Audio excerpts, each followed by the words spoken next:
and I appreciate it. Lord knows I do. Did it say we were? Oh yeah, we are. Okay. But yeah, we're going to so I got the same like the copy you have. And I call it out only one verse chapter that I'm gonna call out in Revelation. Okay. That one's first. That's the one I'm gonna call out. Okay. Yeah, I'm gonna call that out for me. Okay. Because I had to say it in a certain way. You Okay. see. All right. No one's in one person's just came in. But what I don't do is wait for the people. Okay. Because when people start viewing this video, I can't let them wait. Oh, true. Why they, so when we start looking at it, those who haven't seen it, I need to be ready. Be already up. Yes. All right. Shalom, and shalom. Sister Deborah, prophetess in the wilderness. And you know what? That's all right with me. Coming again on this devil platform with another message. And I will say this is a lovely Sunday afternoon in which the Most High God has made. And I, Sister Deborah, shall and I will rest therein. Here we go again, you guys. This is part 2 of the time to stop lying. Stop the lies. Judah and Israel. Coming again as part 2. Time to stop the lies.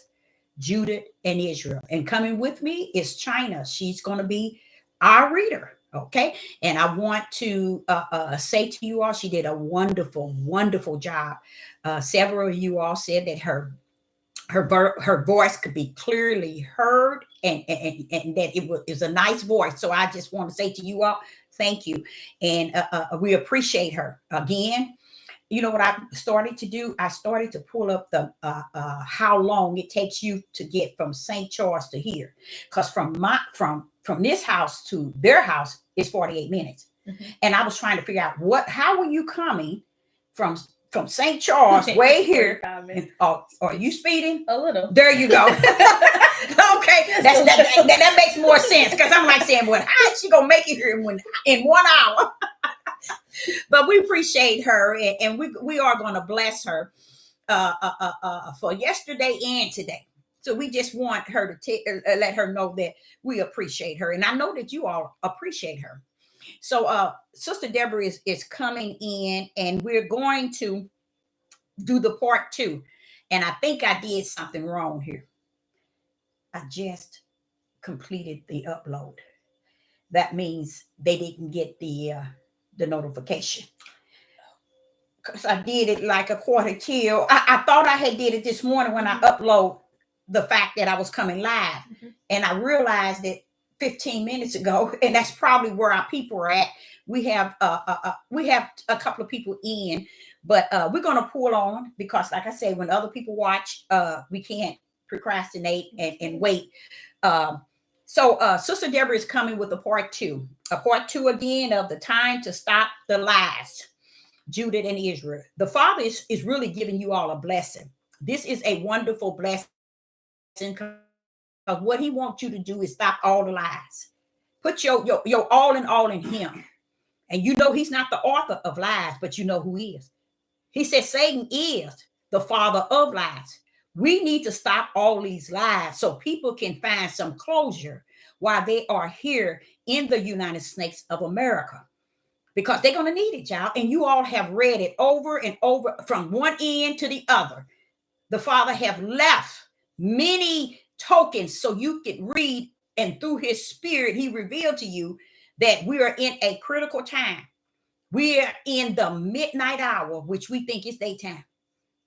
But we better get it right. We are in the midnight hours. These are the days in which he has spoke of. These are the days in which he has warned us of. And the most powerful thing is all the disciples and the prophets always warned us about that day. The difference from those that was warning us and we that are living it is we're going to suffer this day. So the best thing to do is to get in the right place with the Most High God in your understanding so he can uphold you throughout this midnight hour, because you're going to need it. Even though we think we got it made because we got did. None of it is going to keep us in our right mind. None of it. Except for the spirit of the Most High God that rests therein. Okay? So we're going to start and we want to just make sure we get through it. We don't want to take long, but we finna rumble. We're going to rumble. Okay? Now, I want to start first and foremost in Revelation chapter 10, verse 7. In Revelation chapter 10 and verse 7, I want to cover this one. This is the one I'm going to cover. Revelation chapter 10 and verse 7. The reason why I'm going to read this because I want to step into this verse so that you all can understand he's speaking to me. He's speaking to me to tell you what you do not know. So in Revelation chapter 10 and verse 7, it reads, but in the days of the voice of the seven angels. Okay, so we know that he's speaking of a time period of that's not like no others, which is where we're at in this day. When the voice of the seventh angel, when he shall begin to sound. Now he's getting ready to sound. Guess what's going to happen? You all, when this seventh angel sound, this is what's going to happen. The mystery of Yah. The mystery of Yah should be finished. That means Yah put a stop somewhere. That no more mysteries. Nobody ain't gonna speak no more mysteries. But those in whom I have assigned them to do so. So the mystery is only gonna come through those that are assigned in this day. That all the prophets spoke of. The apostles, Daniel, all of them have spoke of in that day. In that day. That's all they said from the New Testament to the Old, warning us of the day that we are living in. And it says, the mystery of Yah shall be finished. When that seventh angel blow that trumpet. But watch this here. As he has declared to his servants, the prophets.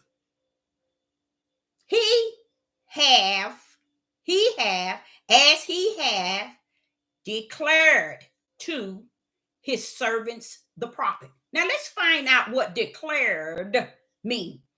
We know that the understanding and the definitions of English is crooked.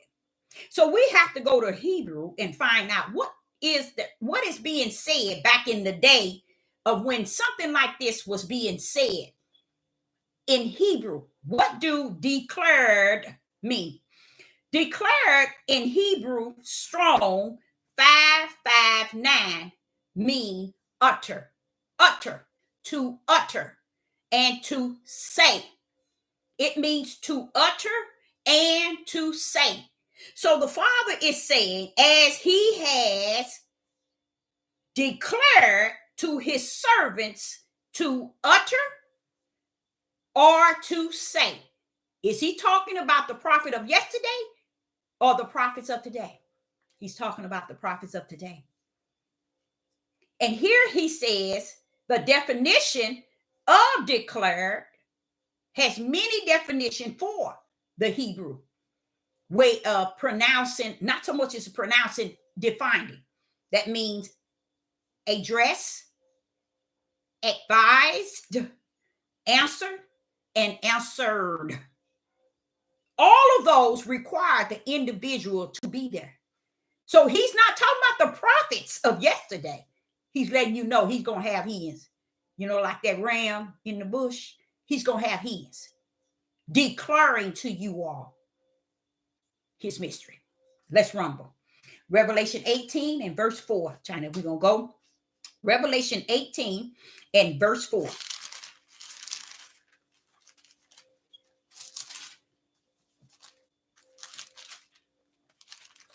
And I heard another voice from heaven saying, come out of her, my people, that ye be not partakers of her sin, and yet that ye shall receive not of her plagues. Okay, now, Can you hear China's voice, prophetess? Give me a thumbs up if you can hear her voice. If you can hear not just her voice, but my voice as well, loud and clear. Let me know. Okay, great. Okay, now I'm sorry. Can you say that again? Yes, ma'am. And I heard another voice from heaven saying, come out of her, my people, that ye be not partakers of her sin, and that ye not receive her plagues. Now, what happened was I had printed out China and I copies so we can be balanced. I'm sitting here about a half an hour, and the Spirit says, Deborah, you know, in Revelation, where it says, my people come out of her, I need you to cover that. And I was like, we got a whole list. Look, Deborah, add that. You see, Revelation chapter 18 and verse 4 was added in this study because of the voice of the Most High Yah. And let me tell you why. He said to me, and now this is not something I learned yesterday, the day before, weeks, months. I just learned this today, y'all.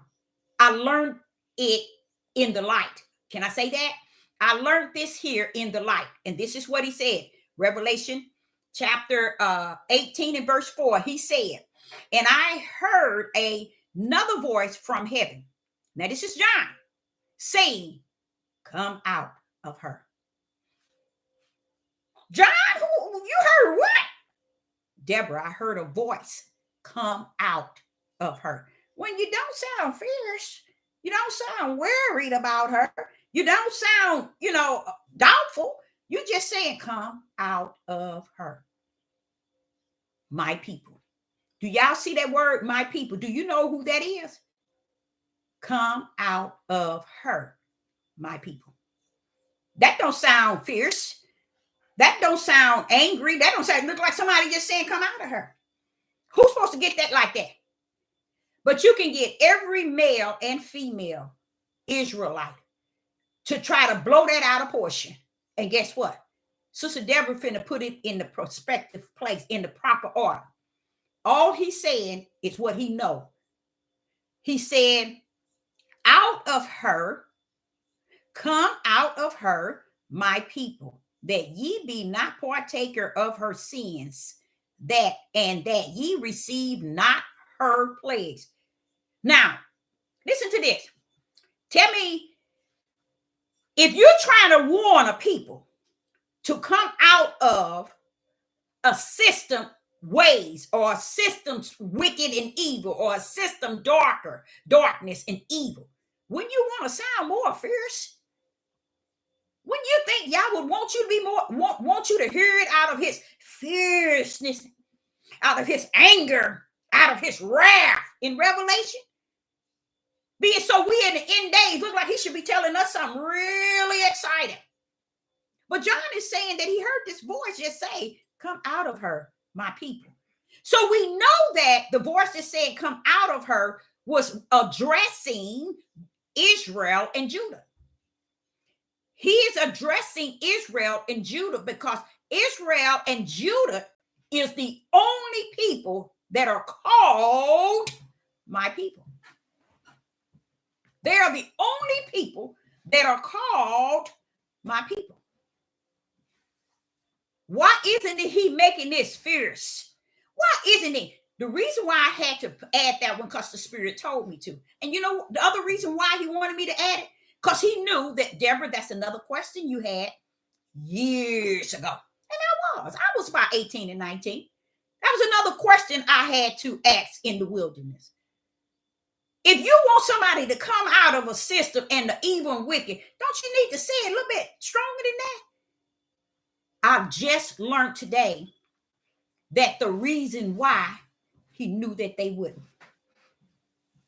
He knew that they would not come out of Babylon. He knew that they would not come out of the ways, the mindsets, the wicked and evil, and the wrongdoing of Babylon. He knew it. He said, that's why I didn't put any emphasis on it, Deborah. I know we in Revelation. We in the end. I wasn't worried about it because I knew they wasn't going to come. So that's why I wasn't any anything said that caused you to realize that, hey, a creator is concerned that you in the system of America, you in evil and wicked, you better come out of her before you receive her plagues. No warning, none whatsoever in that type of shape, form, or fashion in Revelation. And if he wanted you to be aware of you being somewhere that's dangerous, dangerous in the eyes of the kingdom of heaven, shouldn't he pour it out a little bit heavier warning? He ain't worried about Israel and Judah. He know they ain't coming out. They had gone too deep into Babylon's ways, because the ways of Babylon is the ways of their hearts and their minds. He just threw that in there. Who threw it? John. He said he heard another voice that come out of her, so that thou shalt not, my people, that thou receive not her, my plagues. Receive not her plagues, which the plagues, is I'm saying that right? Plagues of evil and wicked. He ain't concerned, Deborah. So when the Spirit told me, but Father, is that not what I asked when I was about 18 and 19 years old? If these people you talking about, my people, they ain't coming out, or the Father, they ain't coming out. And I left it alone, y'all. So this is what I know. We are in a time, we are in that day, y'all, that's very powerful. All light gonna shine out of all those that is serving Yah as his servant. So I want you to know that's Israel and Judah he's talking to. He ain't too eager or too how would I say, concerned about you coming out. You can tell. Okay, let's go to 2 Samuel chapter 7, verse 23 and 26. 2 Samuel chapter 7, verse 23 through 26. And what one nation in the earth is like thy people, even like Israel, whom God went to redeem for a people to himself, and to make him a name, and to do for you great things and terrible for thy land before thy people, which thou redeemedest to thee from Egypt, from the nations and their gods? For thou hast confirmed to thyself thy people, Israel, to be a people unto thee forever. Mm-hmm. And thou, Lord, art become their God. Okay, isn't that beautiful? Do y'all see the power punch of the Father in there? Let's rumble. Now you notice in 2 Samuel chapter 23, he said that, and what one nation in the earth is like unto thy people. That one nation is like unto thy people. You ain't gonna find any on the earth that's like unto these people. But this is what it said. Even like Israel, whom Yah went to redeem for a people to himself. Now, if he redeemed you and he done told you to himself, why are you making it about yourself? I'm lost, y'all. I'm lost in the understanding of the flesh of men and women. He redeemed these people as to what? Him. He said here, Yah went to redeem for a people to himself. Judah and Israel and Judah. He redeemed you to himself, not himself to you.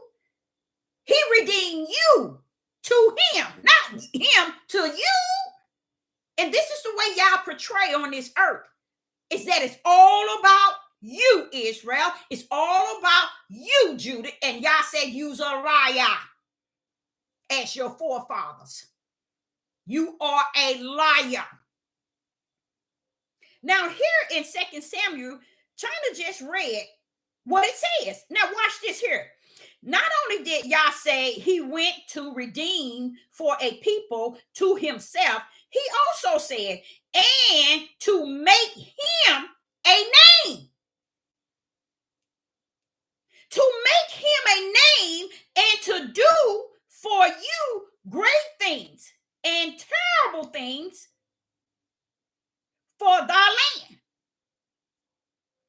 Before thy people, which thou redeemed, to thee from Egypt, from the nations and the other nations' God.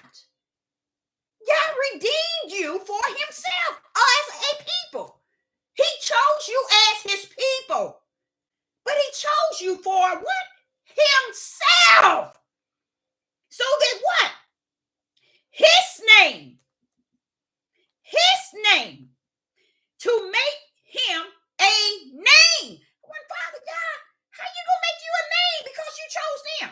Because Deborah, the purpose of choosing them is so they can magnify my name in the earth. So they can glorify my name in the earth. And they can honor my name. They will be the light unto the world because my name will be in them and they will be magnifying my name into the nations. Did you do that? Never, ever, ever, ever, ever, ever, ever, ever, ever. And that's way back in Samuel, y'all. Way back in the old. So what do you think Judah is at? Judah is nowhere near understanding this. Because they too high lifted. They didn't lift themselves way above y'all to where they can't come down to the level and realize they've been wrong all the time. They've been lying all the time. Could they have been doing it because they're trying to deceive many? Yes.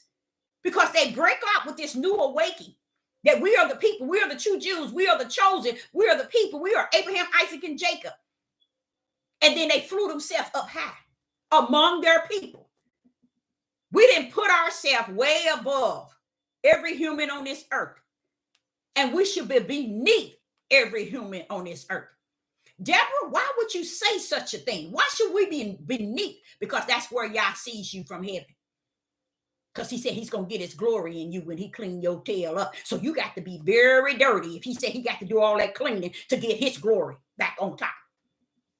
How's he going to do that? He's going to clean your tail up.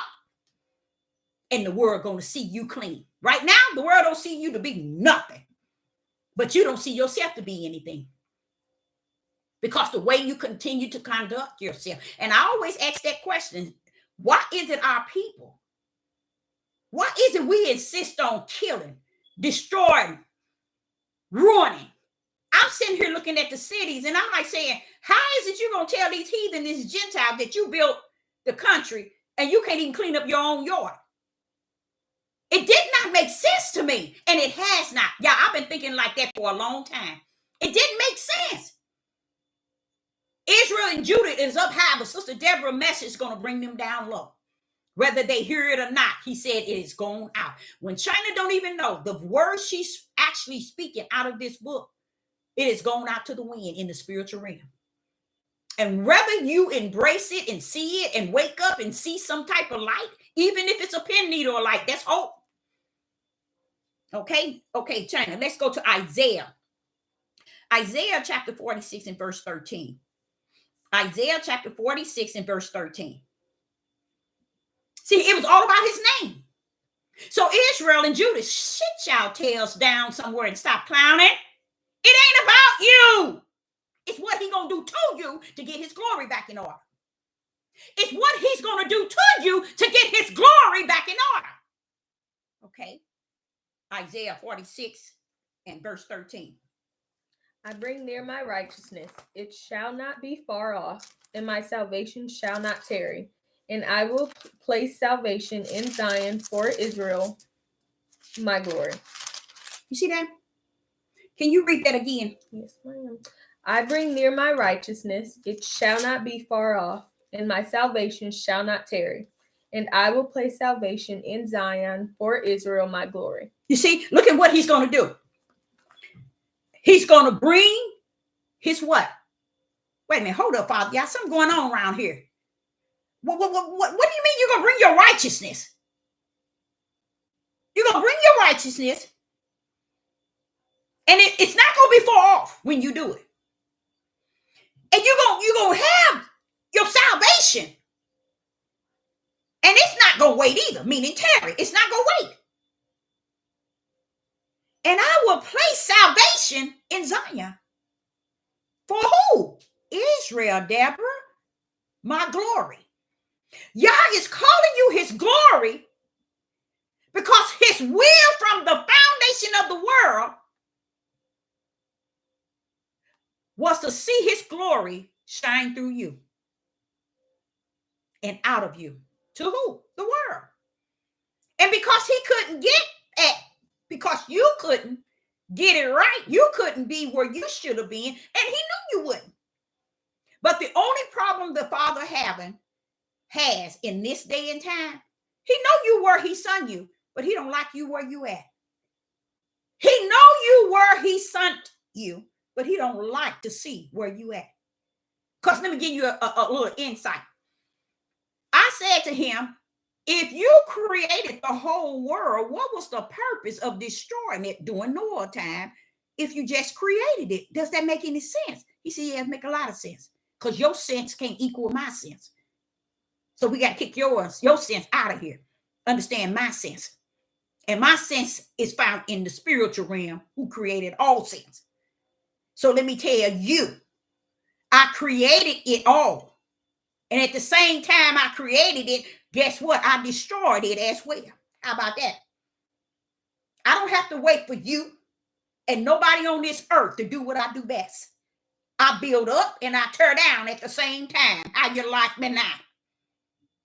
Because everything was predestined before the foundation of the world. You think I didn't see it? So here in Isaiah 46 and verse 13, he said, I bring near, he's bringing near my righteousness. I like that. You know, that's one of them brands. And he says here, and it shall not tarry off. It shall not be far off. It ain't far from me. And my salvation shall not tarry. And I will place salvation in Zion. Y'all see what's in Zion?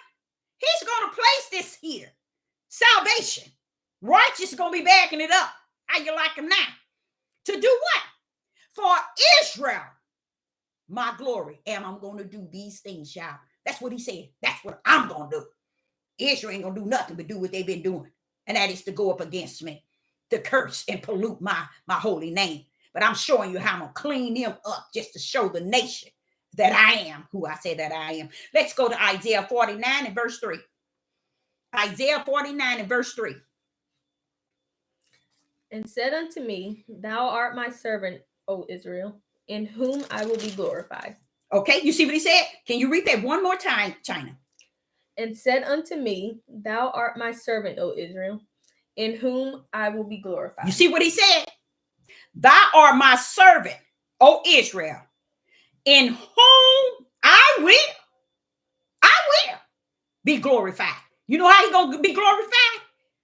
Once he destroy you, and he has suffered you to be destroyed because he knew you wasn't going to do nothing.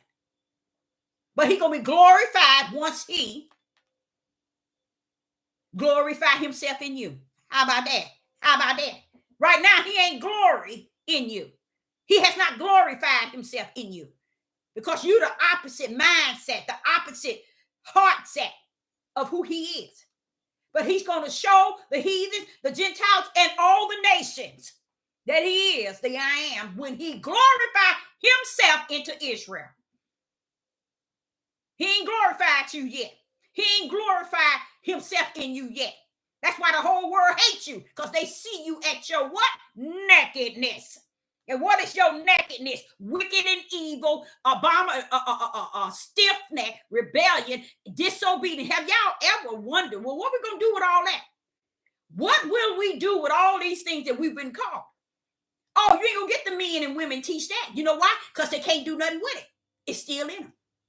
They are still, no matter if they're a bishop, a priest, an apostle, a prophet, a prophetess, a maureen, a seer, a watchman, a pastor, you still stiff-necked rebellion and disobedience. You still those whoremongers and everything he said that you would be continually.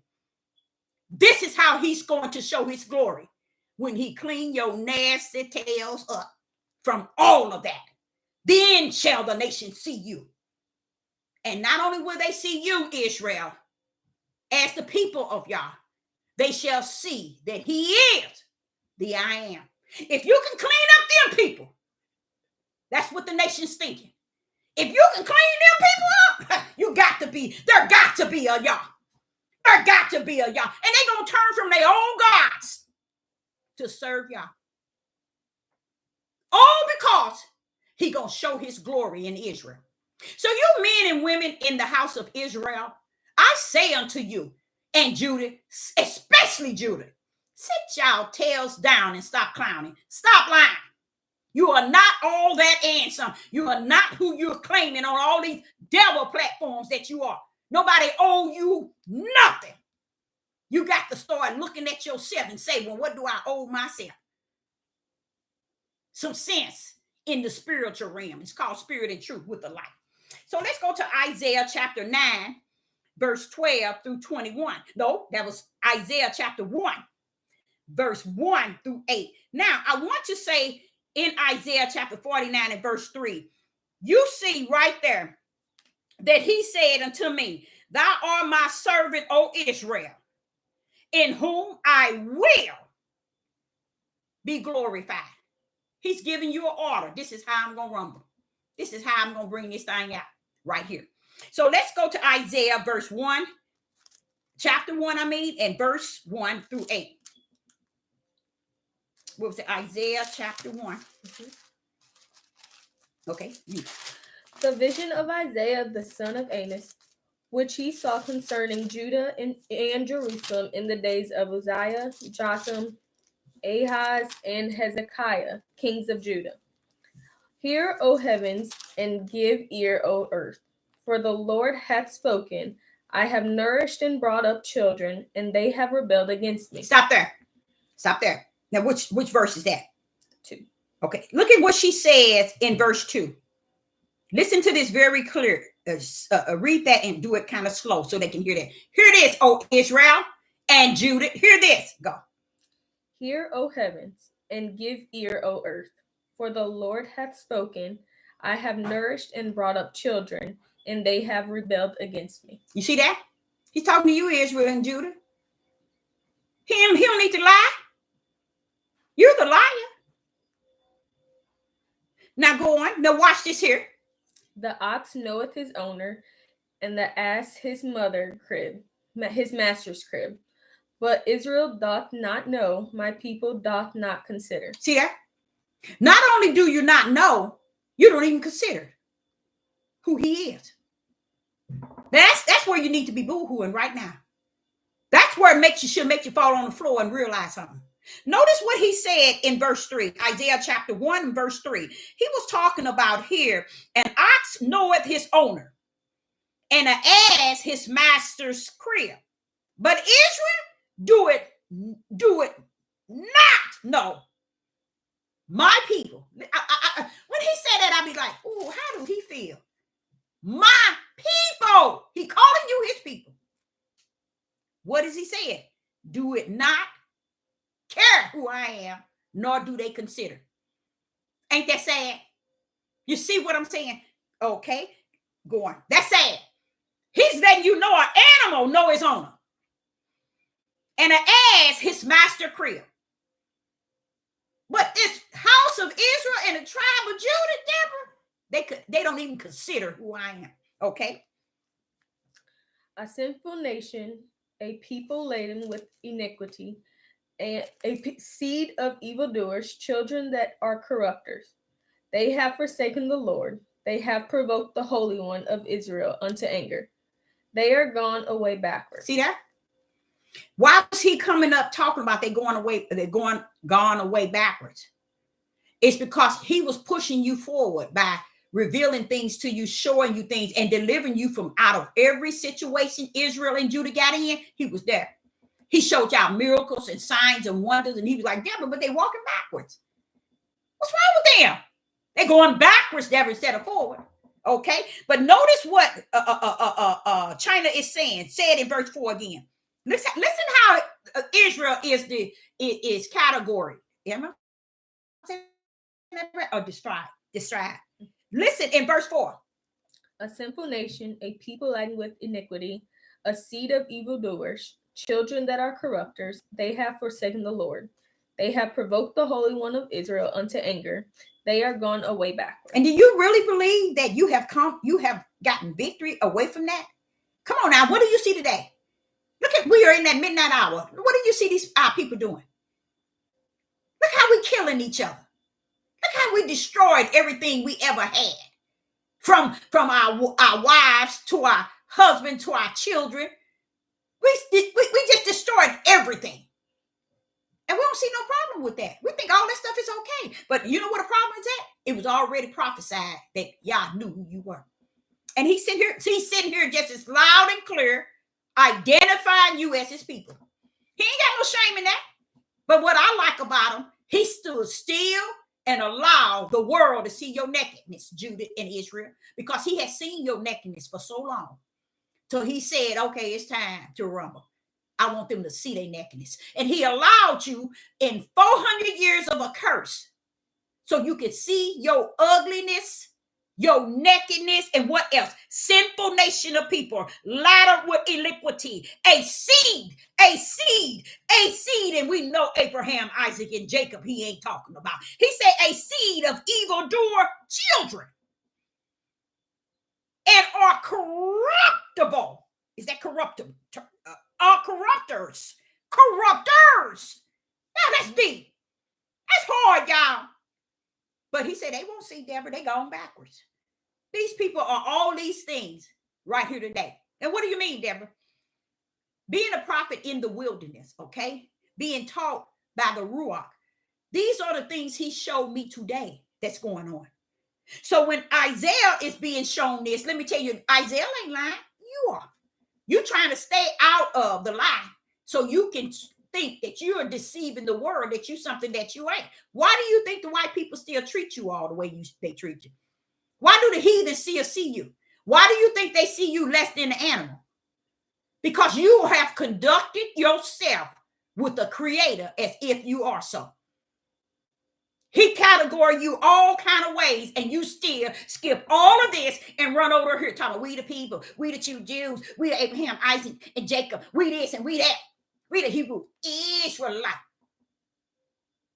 Who gives a rat's behind? You the people he using to show his glory, not yours. So why are you making everything about you, Israel? Why are you turning all of God's will over to you? He said, let them go ahead on. They on grace and mercy. My will is going on through. His will is going on. His will way down here, where T is at. And Israel and Judah still on A. Okay, China. Verse 5. Why should ye be stricken anymore? Ye will revolt more and more. The whole head is sick, and the whole heart faint. You see what I'm saying? See, he still, and this is to Isaiah. This is a prophet. This is a prophet actually saying the same thing Sister Deborah been on this Deborah platform trying to explain to people.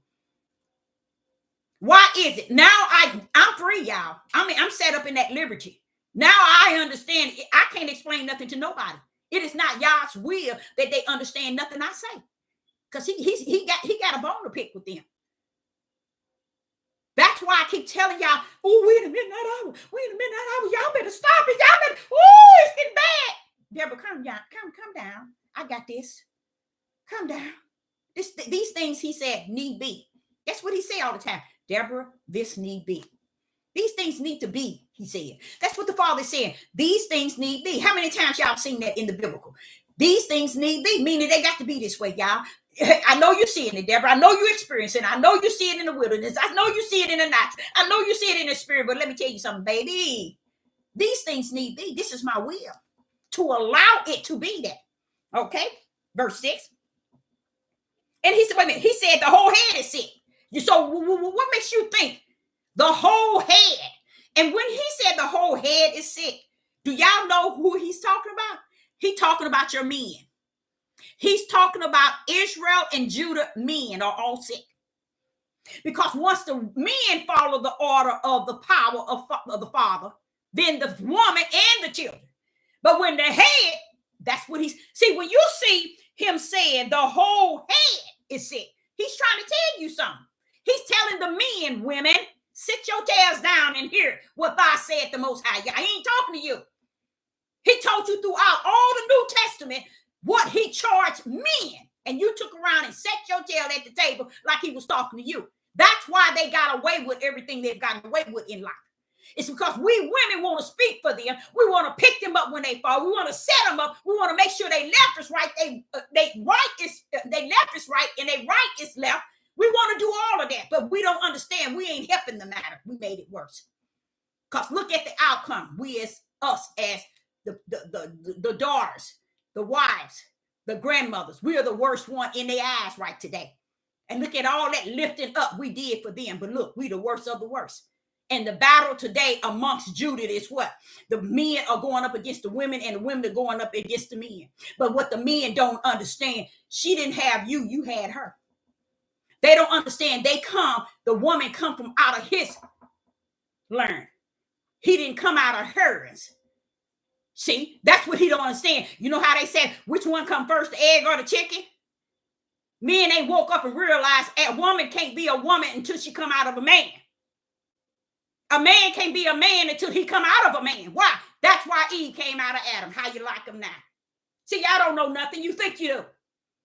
Because even me, my old silly self, I couldn't understand. Well, wait a minute.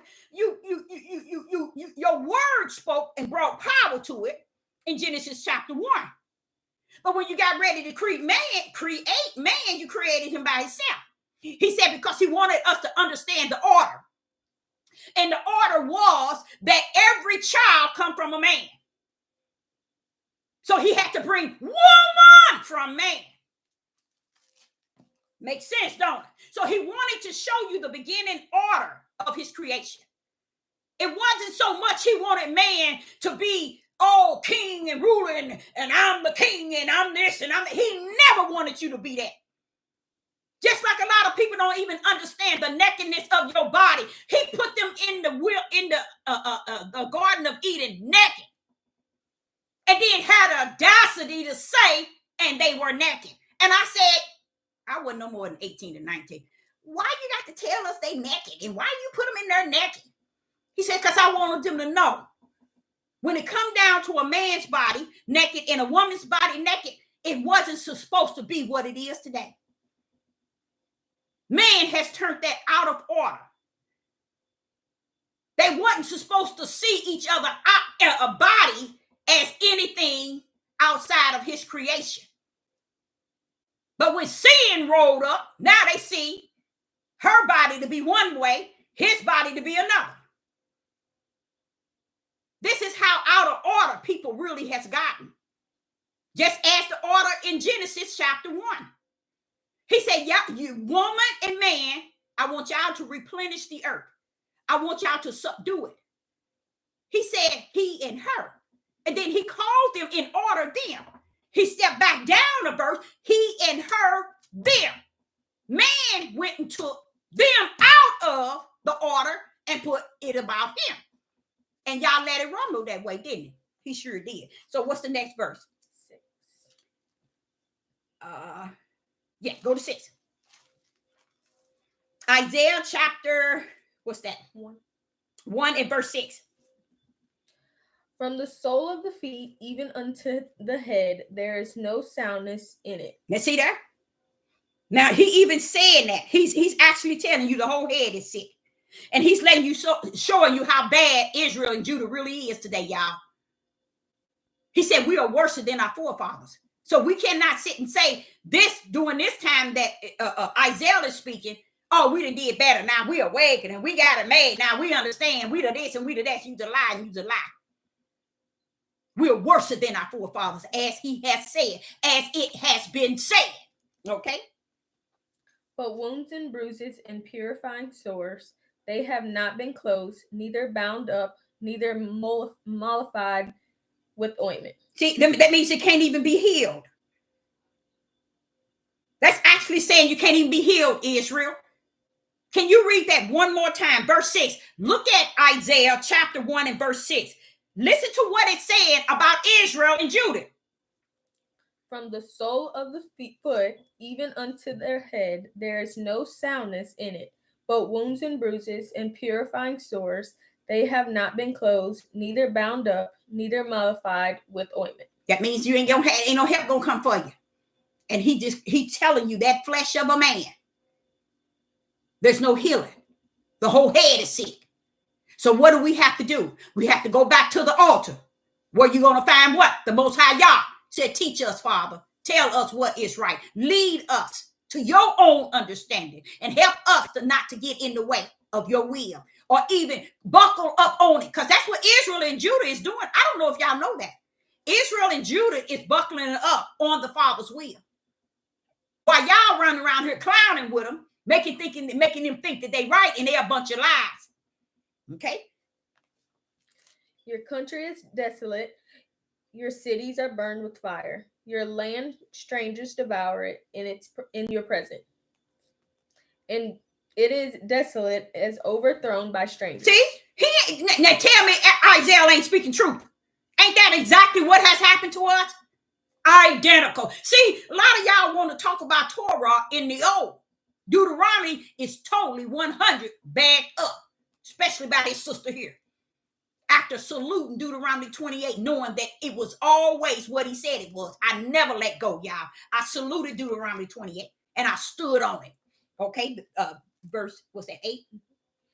And the daughter of Zion is left as a cottage in a vineyard, as a lodge in a garden of cucumbers, as a besieged city. That's what that is it's a city right near Zion. It's a part of, it's connected, like, it's connected to Zion. You see, and he's telling you it's destroyed. It's destroyed, but it's still yet. It's like a lodging in a garden of cucumbers as a besieged city. It's besieged because Judah and Israel is not there because they are here because of their curse. Okay. Now, which one is next? Isaiah chapter 9. Isaiah chapter 9 and verse 12.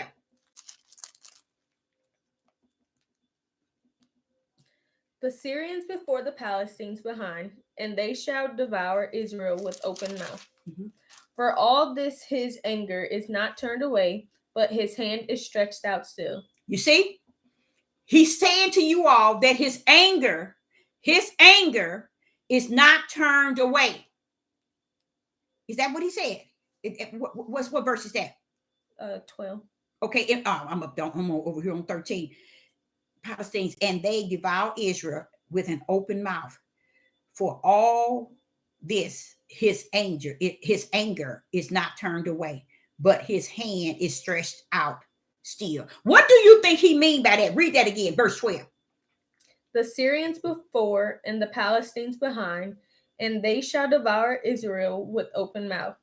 For all this his anger is not turned away, but his hand is stretched out still. Do you see how powerful that is? Now, I want you to tell me, when he said this, his anger is not turned away, that means the anger is still present, right?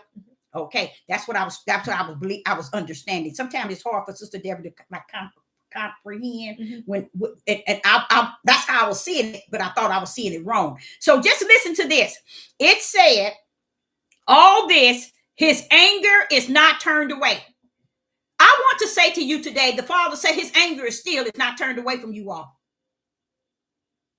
His anger is not still turned away from you all. You all don't get it. Why would he send you over here for 400 years, it said, in a curse, and take away and remove his anger? If he remove his anger, you have to be up out of the curse. So his anger is upholding what? His curse. So it need be that his anger is still there against you, Israel and Judah, while you are down on this earth in the year 2024, hooping and hollering as if you're the people.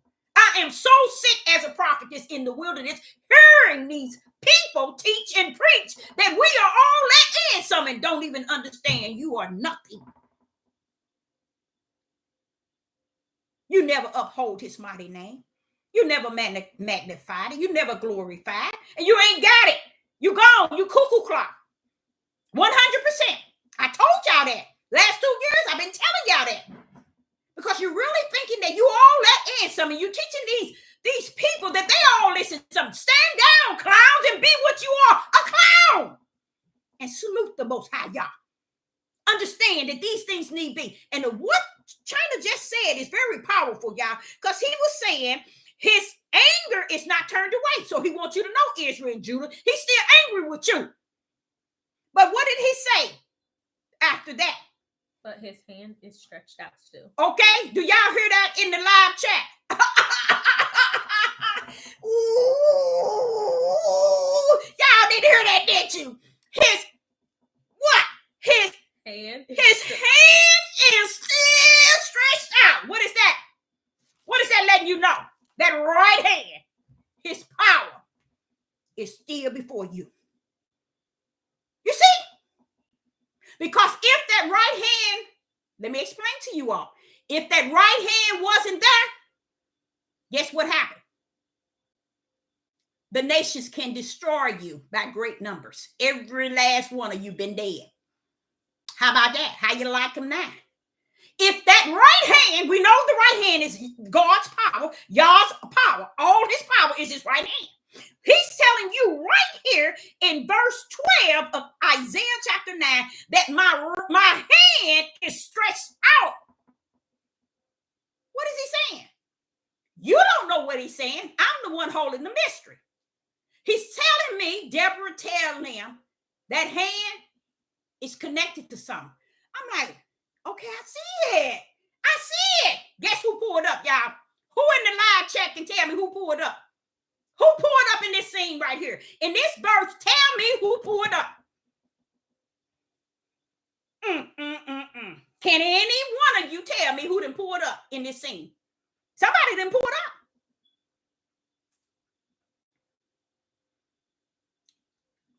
Yep, he's the right hand. But something didn't pull it up. Somebody didn't pull it up. His anger is still there, but he lost something else to pull up. And this is what I was saying, you all. He's not coming to give you no revelation. He's not coming to give you a new word. He's not coming to give you anything. Anything you're going to get, you're going to receive it from a prophet or a prophetess of the Most High Yah servant. All this stuff y'all trying to get out of a book, you can hang it up.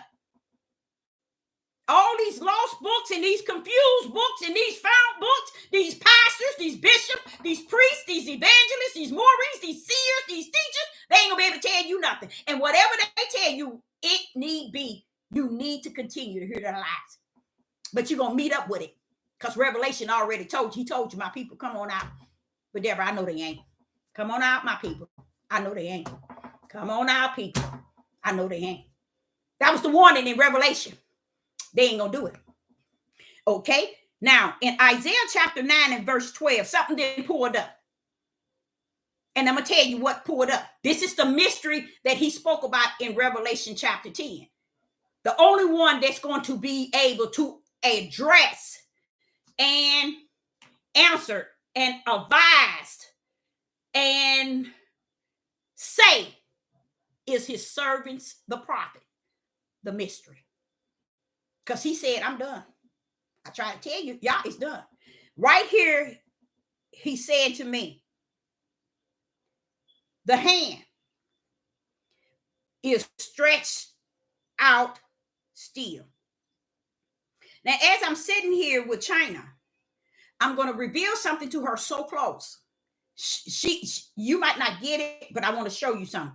But you all out there, if you have your Bible before you, give me a thumbs up if the word is slanted.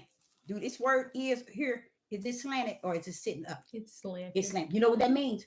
The Father is sending the message in the spirit realm to those who are spirit. Pay attention to the slanted word. And what the slanted word means, you all know. Let me see. Oh, yours is slanted. Good. You know that Holy Spirit showed up. But what is that? Yours is slanted. Perfect. Mine is slanted. Now China just vowed she see it slanted. What did I tell y'all about the slanted words? That's when the Ruach, the Holy Spirit of the Creator, is trying to get you to focus on something he did. And just like Sister Deborah is saying it over and over and over, what the Father is doing here. And until I share it with you all ain't gonna get it. And that's not a bad thing. That's still a good thing. That's just showing you who you're amongst. So when he said, but his hand is stretched, why do you want me to expound on this is stretched? Deborah, because you got to separate the hand from the stretched out arm.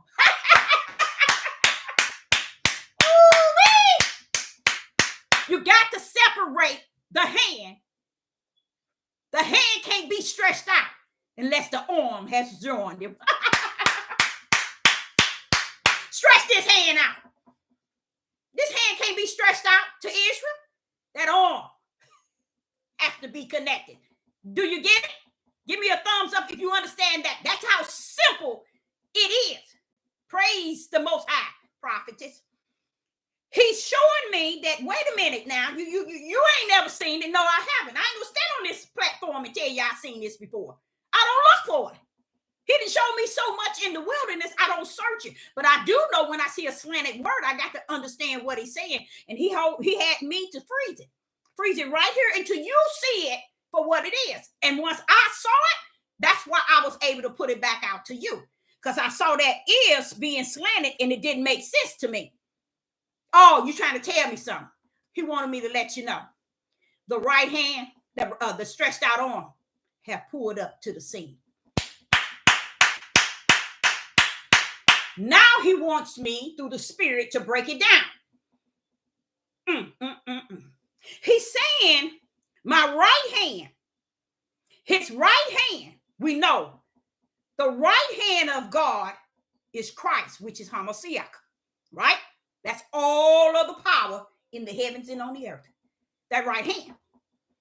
But the stretched out arm always there to manhandle anybody that has something to say about the hand. So right here, the stretched out arm then pulled up to support the hand. We in trouble. You know what he said? He said, I don't care what situation Israel is. I want them to know this, Deborah. My hand can reach all the way down. And my power will be with it. He's letting Israel know it ain't no place my right hand with my stretched out arm cannot reach. That's what he's telling you all. No place. That's letting you know, I don't care what Israel and Judah is going through. My hand is the power, and my arm can stretch with the power anywhere I want it to reach. How you like them now? Okay? You can go on. So I had to stop right there to break that down. We still in Isaiah, and chapter 9, we at 13, I think. For the people turneth not unto him that smiteth them, neither do they seek the Lord of hosts. See, they don't care. They don't care what you got. I don't care about your right hand. I don't care about your stretched out arm. I don't care about you being the host, your whole host in the heaven. Hey, we don't care. That's what they're saying. That is exactly what they're saying. And the people turn not unto him that smit them. They talking to Yah. Neither do they seek the Lord of hosts. They don't care. This is Israel, y'all. While y'all sitting around here, got these men and women thinking that the whole world is bothering them. Go on. Therefore the Lord will cut off from Israel head and tail, branch and bush, rush in one day. You see that? You see what he did? So while you all are down on this earth lying, because you can't do nothing but join the father of lies, that's what Israel and Judah is doing today, y'all. That's what they are doing today. They fall in lies, and they're comfortable with it. Y'all is too. He said, when you finish, you're going to feel some of them lies. And this is why I told you all, why is it so bad? Why is our people getting so bad? But another thing we're going to have to battle. See, we thinking we battling heathens, Gentiles, being in the land of our oppressors. We think we racial. We thinking killing. They putting us in jail. Baby, that ain't nothing. The judgment of the Most High Yah has hit the land. And you're going to be judged with it. So go and play that game with these people. I can see why 100 million melanated, black, brown, Negro people on this United States of America. I can see why none of them, but 10%, has turned to the Hebrew Israelite movement. That's sad. That should wake a lot of people up, because they ain't worth turning to, because they don't have the fullness. They live in more of a lie than the Christians are, because they're lying toward Yah. Christian don't know Yah. How about that? That's the big difference between the two. Okay. The ancient and honorable, he is the head, and the prophet that teacheth lies, he is the tail. Okay, now see, now listen what he said. The ancient and the honorable, and that's are the elders, the kings, the rulers, the captains, the chosen ones that was in Israel. He is the head. And the prophets that teaches the lies, he is the tail. He cut off all your teaching. He didn't cut off everything about you. Now, how you gonna do anything? Wait a minute, y'all in trouble. How you gonna do anything? He didn't cut the head off. It was no good. He didn't cut the tail off. They wasn't about nothing but lies. Then what do you have left? You doomed, Israel and Judah. You're so doomed. You should have been crying for y'all by now. And he said, y'all haven't. You've been upholding yourself with Satan, the devil of lies, the father of lies. You've been upholding yourself through his lies. Okay. For the leaders of his people caused them to err, and they have led of them are destroyed. You see, they lies, and they tell us, and they teach us, and they lead you to believe what they're saying. He's letting you know those that's teaching you on this devil platform, on all these platforms, they're liars. But yet they leading you. They think they big dogs because they got so many subscribers, so many likes, so many people praising and supporting them. But see, when Isaiah pull up for me. When Ezekiel pull up for me. When Jeremiah pull up for me. Why? Because I'm a prophet. A prophet is subject to a prophet. So I'm subject to what they say. Okay. Therefore the Lord shall have no joy in their young men, neither shall have mercy on their fatherless and widows. See that? They fatherless. Look at all these. Oh no, Father, yeah, I can't go there. Oh my God. Oh my God. Read that again. Oh, y'all, I can't go there. Oh man, I'm gonna be a minute. Okay, go again. Therefore the Lord shall have no joy in their young men. Stop there. He letting the fathers know there's nothing in me that's gonna give your sons anything. There's nothing. Just like you was doomed, stiff-necked rebellion and disobedience, so shall I see your sons. Listen, you women, I'm telling you all, here he is telling us who Judah, the men, our men are. Here he is telling us. Verse 17. Therefore the Lord shall have no mercy in their young men. So he's saying there. You notice how he's saying there. He's letting the fathers know, your men, I'm done with them too. Go on. Neither shall have mercy on their fatherless and widows. Stop. He ain't come to bring mercy on the fatherless. What's the first thing everybody say? Well, I didn't have a father in the home. Everything in Israel and Judah is based on, they didn't have a father in the home. That's why these women raising these kids. And they didn't have a father. Y'all say they ain't gonna have no father no way, because I don't care if they do. I am the father. And they hold back from me. And I turned mine from them. Now, how about that? Now he's telling the men that neither shall have mercy on their fatherless and widows, on the women who have lost their husband, nor on the children that is fatherless. I'm not going to be there for you. So when you wonder why we got so many of our Negro men that have not taken the place that they should have in the family and been there to raise their children, to take care of them and feed them, this is why. Y'all ain't for it. And he said it. He said it to Isaiah. Now, what I say to you regarding Isaiah, I already know Ezekiel said the same thing. Jeremiah said the same thing. Here goes Sister Deborah pulling up because they are a prophet. I'm a prophet. We are subject to one another, pulling up, trying to get you to see what they have been saying all the time. We're monkeying around. Okay, go on. For everyone is a hypocrite and an evildoer, and every mouth speaketh folly. For all this his anger is not turned away, but his hand is stretched out still. See, he's letting you know. He's telling you the same thing he said up in verse 12. My anger is still there, y'all. Deborah, you tell Israel and Judah, I'm still angry. Only way I'm going to get that glory at the end. But they're going to suffer some things, Deborah. They think they suffering something now. They ain't seen nothing yet. Here I come. I ain't talking about tomorrow, Deborah. Next week, I'm here. You be subject to see the change after you finish this message. Because there's going to be something changing. Now I done spoke it. You know how I rumble. I speak it, and that power bring it forth. So somebody's in trouble after today. Okay, Isaiah, I picked you up. I bounced right back on it from you.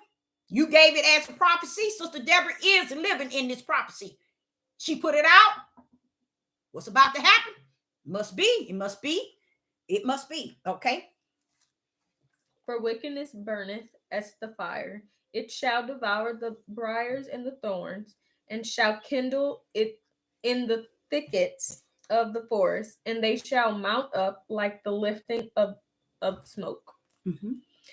Through the wrath of the Lord of hosts is the land darkened, and the people shall be as the fuel of the fire. No man shall spare his brother. You see that? This is what's going on. That's why you see a lot of people out here. This is the wrath of Yah cutting up, honey. This is the wrath of Yah. When you go back to verse 19, it tells you right there, though the wrath of Yah of hosts is the land darkened, and the people shall be as a fuel of fire. You see what I'm saying? That's dangerous. That is dangerous. Okay, we're going to go on to Psalms 138. That's dangerous. Psalms 138.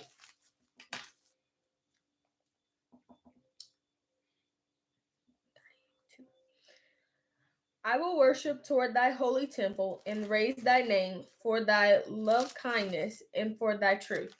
For thou hast magnified thy word above all thy name. Okay, let's go there again. Let me see where I'm at. That's 138 in verse 2? Yes, ma'am. Okay, let's go again. I will worship toward thy holy temple and praise thy name for thy loving kindness and for thy truth. For thou hast magnified thy word above all thy name. Then you see what he's saying? He's showing you what we should have been doing.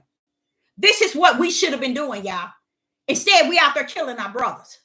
We out here killing our women, killing our children, not taking care of home, not doing anything to magnify his name, to glorify his name, nor his word. We ain't doing nothing. We're not praising his name. In Psalms, I think this is David is actually saying it. These are the things we should have done, but we have not. That's why David not included as the stiff-necked rebellion and disobedient. We are. Because we redid everything our forefathers has done and worse. So let's go to Psalms 70 and verse 4. Now in Psalms 138 and verse 2, it just gave you an example of praising Yah's name, loving kindness, and for thy truth, magnifying thy word above thy name, magnifying thy word above thy name. This is what we should be doing, but we're doing the opposite.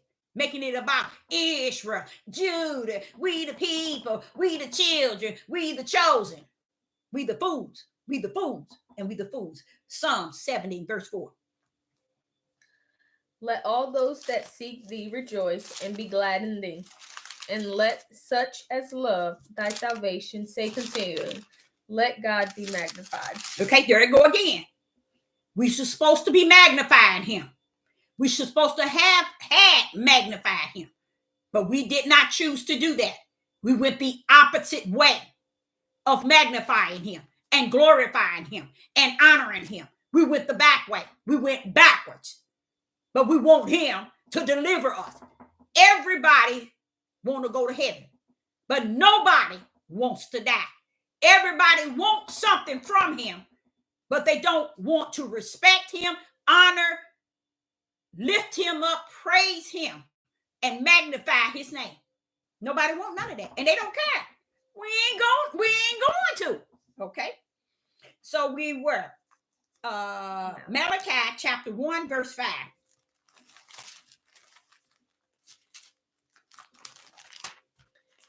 And your eyes shall see, and ye shall say, the Lord will be magnified from the border of Israel. Okay, now listen to what he's saying. Read it again. And your eyes shall see, and ye shall say, the Lord will be magnified from the border of Israel. Ain't that sad, y'all? Now that's sad. Because while we're sitting here in the United States, and we're sitting here making people think that Judah is all upright, just, and we are holier than thou. We are the children. We are the true Jews. We the Hebrew Israelites. We Abraham, Isaac, and Jacob, and we ain't done nothing to do just this. Can I get you to read that again, China? Malachi chapter 1 and verse 5. And your eyes shall see, and ye shall say, the Lord will be magnified from the border of Israel. You know why I'm so sad about that? The reason why I'm sad about that is because the only time he's going to be magnified is from the border of Israel. So that's letting you know right here today, you are not magnifying the Most High Yahweh. That's letting you know right here today that you have not been in the place that honors him, that worship him, that glorify him and magnify him. But he says to you, as China has read Malachi chapter 1 and verse 5, he said, your eyes shall see. I like that, but it's sad. He said, your eyes shall see. Because when he throw down, he going to throw down. And your eyes going to see. And ye shall say then, Yah will be magnified from the border of Israel. Right there. That's right there. It's sad. Because he's telling us, you're not going to see, y'all.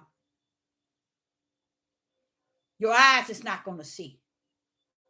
And he ain't going to be magnified until he get Israel and clean them up. Where his glory shall be seen with your eyes. Okay? 1 Chronicles 17.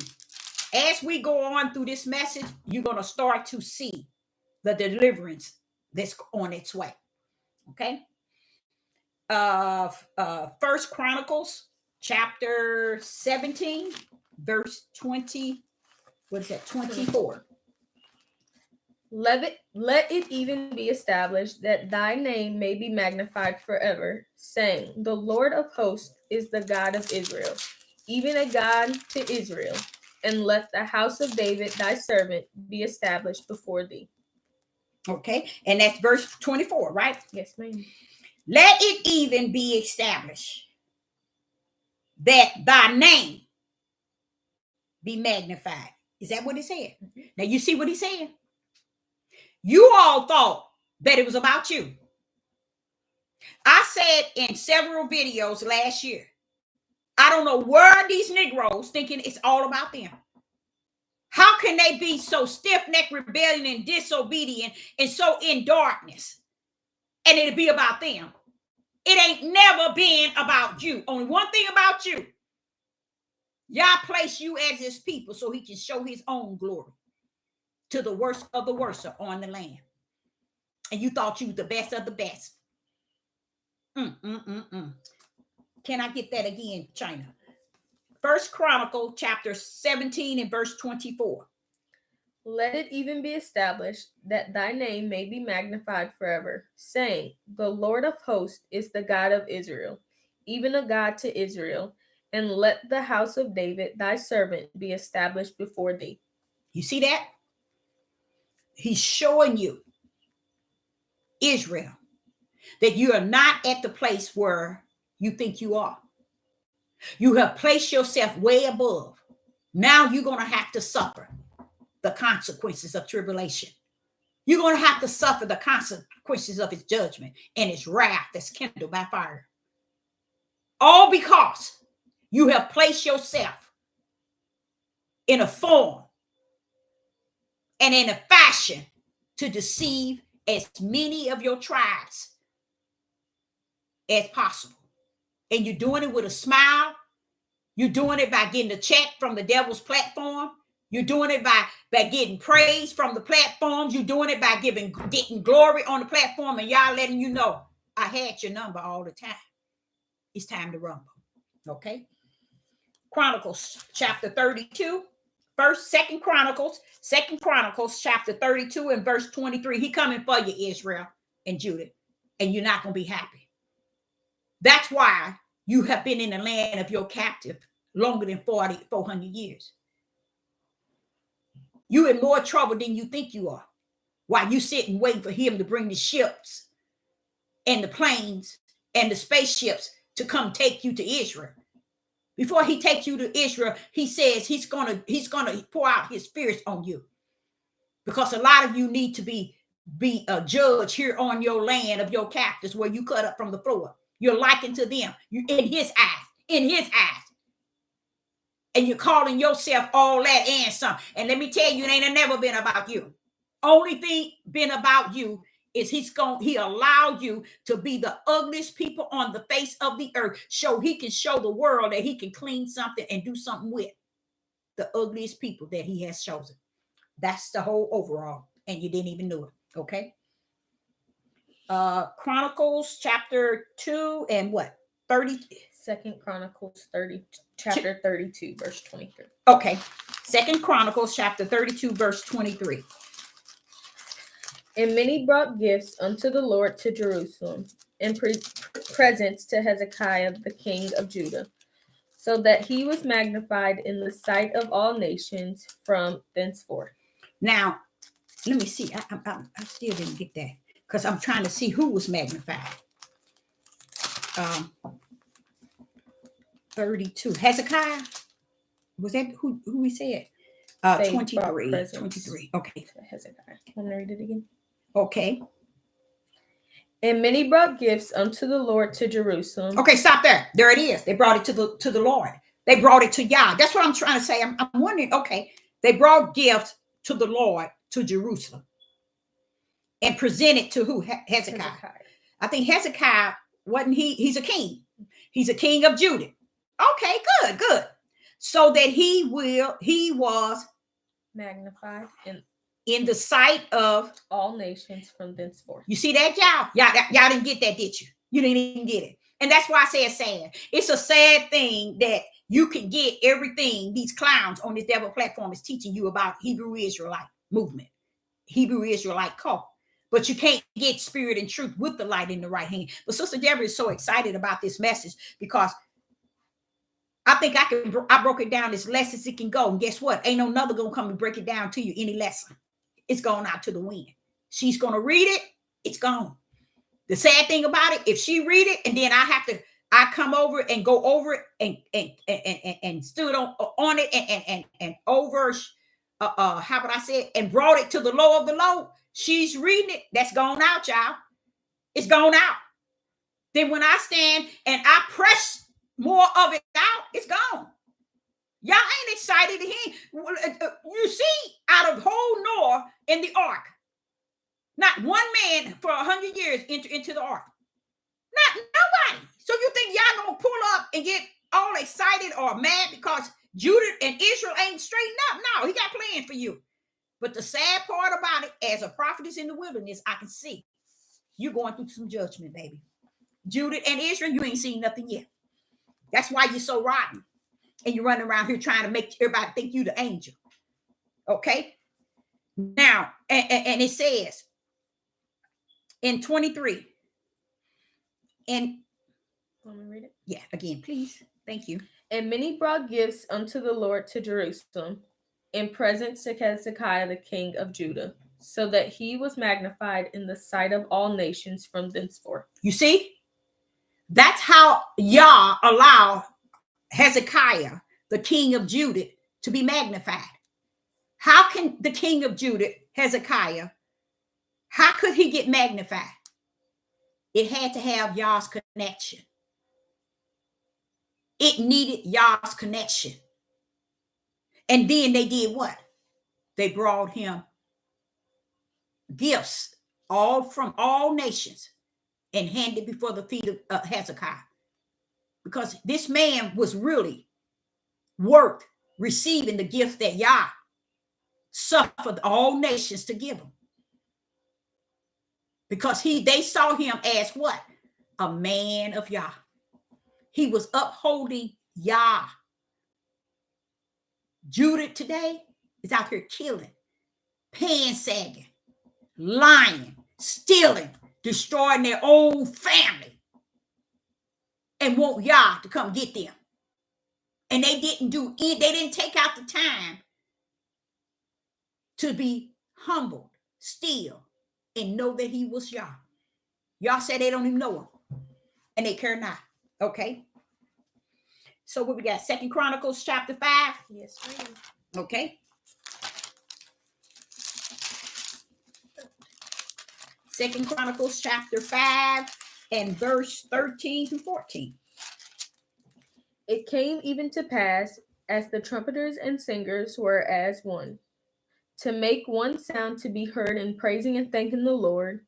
And when they lifted up their voice with the trumpets and cymbals and instruments of music, and praised the Lord, saying, For he is good, for his mercy endureth forever, that then the house was filled with a cloud, even the house of the Lord. You see that? All because they was praising him.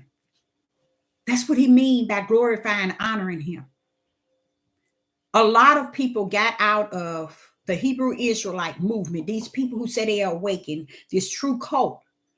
They got out of the Christian church, saying, I'm going to leave the Christian church. They ain't teaching and preaching the truth.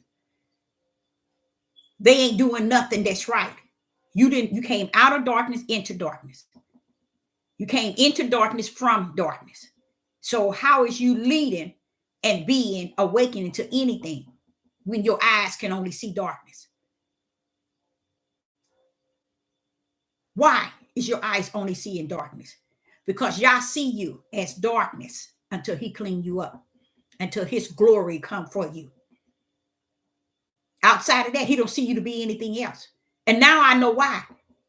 I know why these men couldn't take care of their children and forsake all these babies. They go right now today, the Hebrew Israelite has assigned all these men that they can have all these wives. They can drop baby here, and leave them and go wherever they want.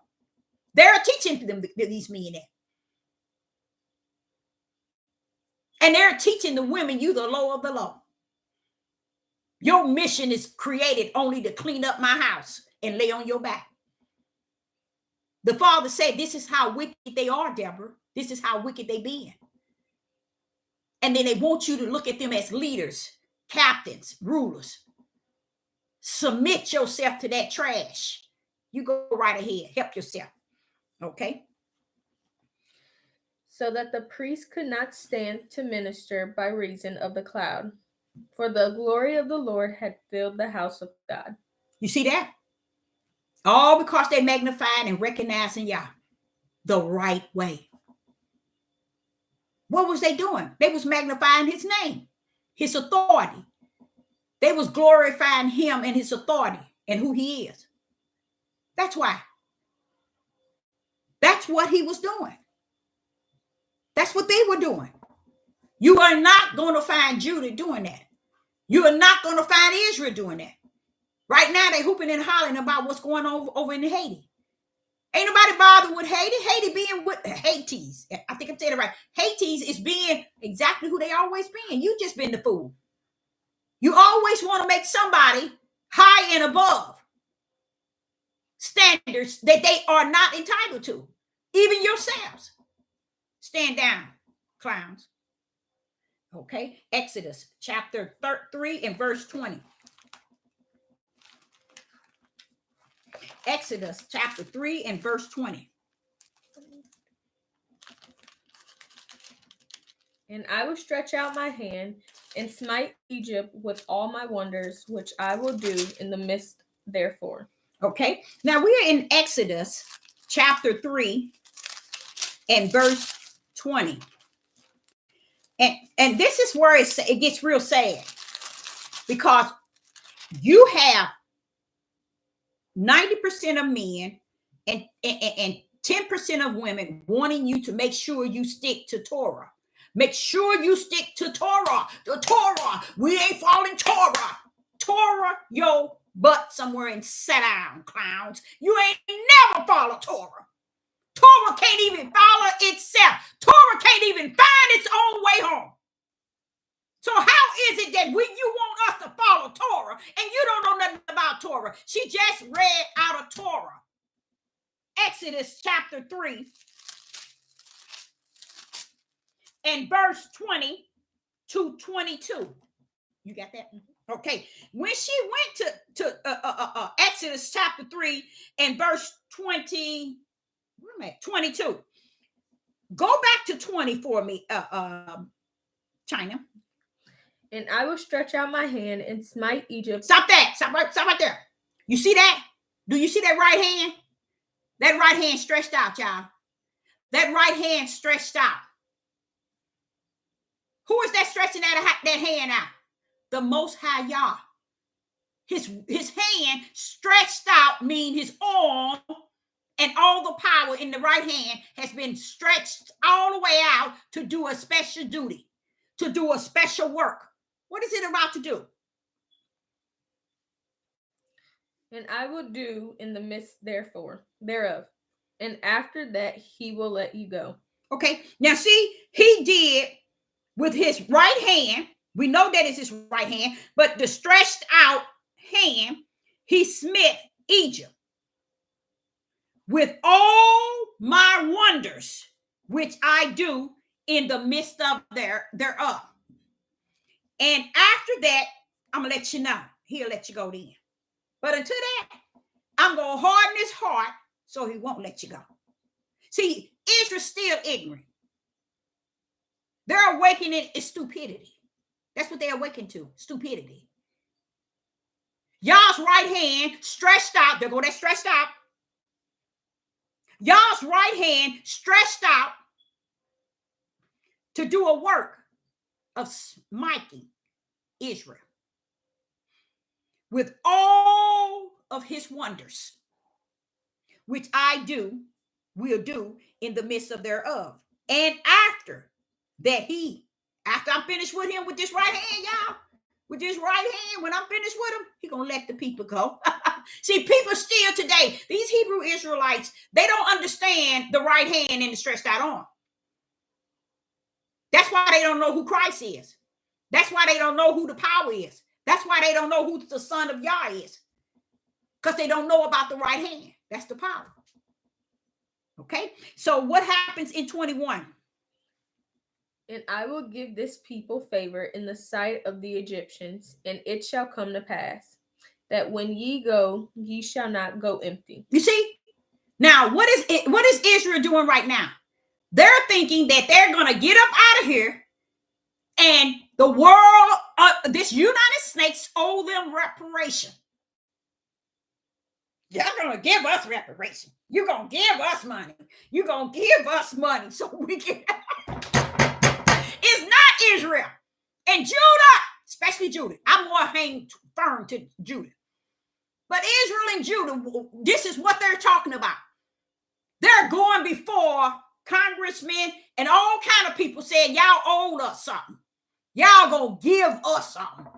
We need to get reparation. We need to get it now. Let's read 21 again and see how y'all did it. And I will give this people favor in the sight of the Egyptians. Let's stop there. The power of the Ruach is going to give Egypt favor. To what? And it shall come to pass that when ye go, ye shall not go empty. So while we up there in the government's building and in the states and all of this stuff, trying to tell them y'all owe us something. Why do they owe you something in the land of your oppressor and your captivity? You're the one in prison. So who gonna owe? What prison make in these prisons in the United States can send a letter saying y'all owe us some funds because y'all had us in prison for 20, 30, 15, 10 years. Y'all owed us reparations. Well, how did you get into prison?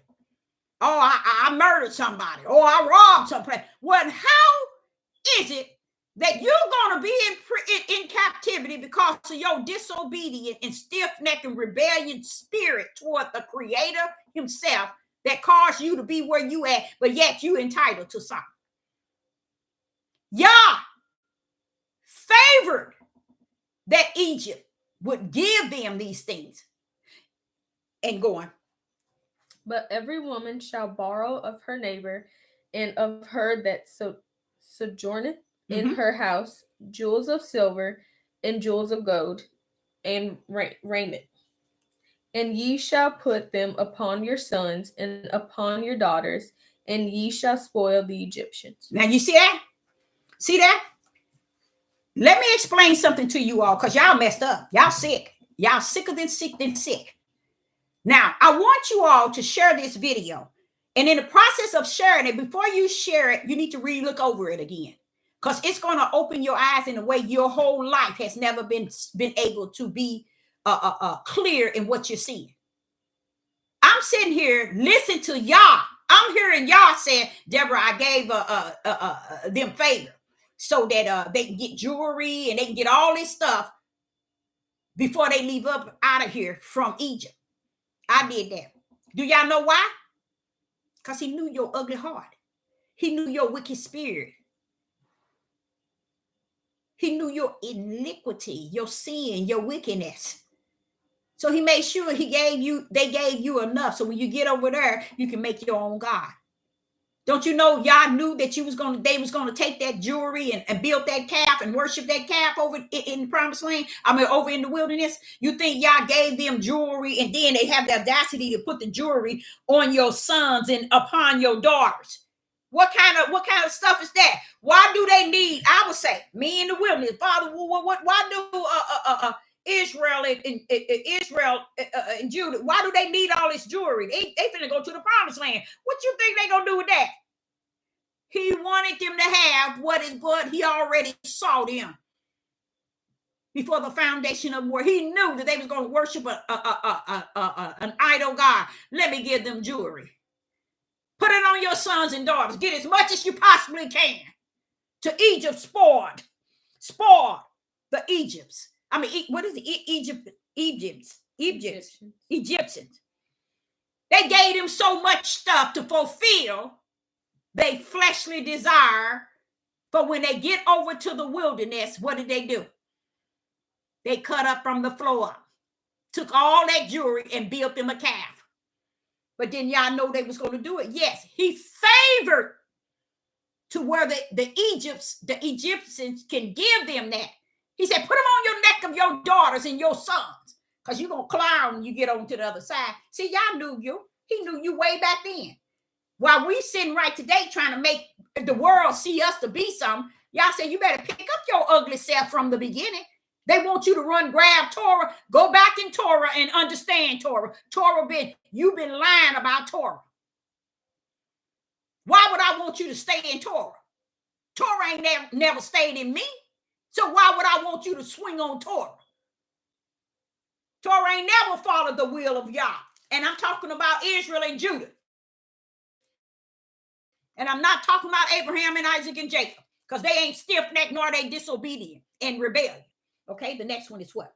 Exodus 4. Exodus 4, verse 21. We getting there.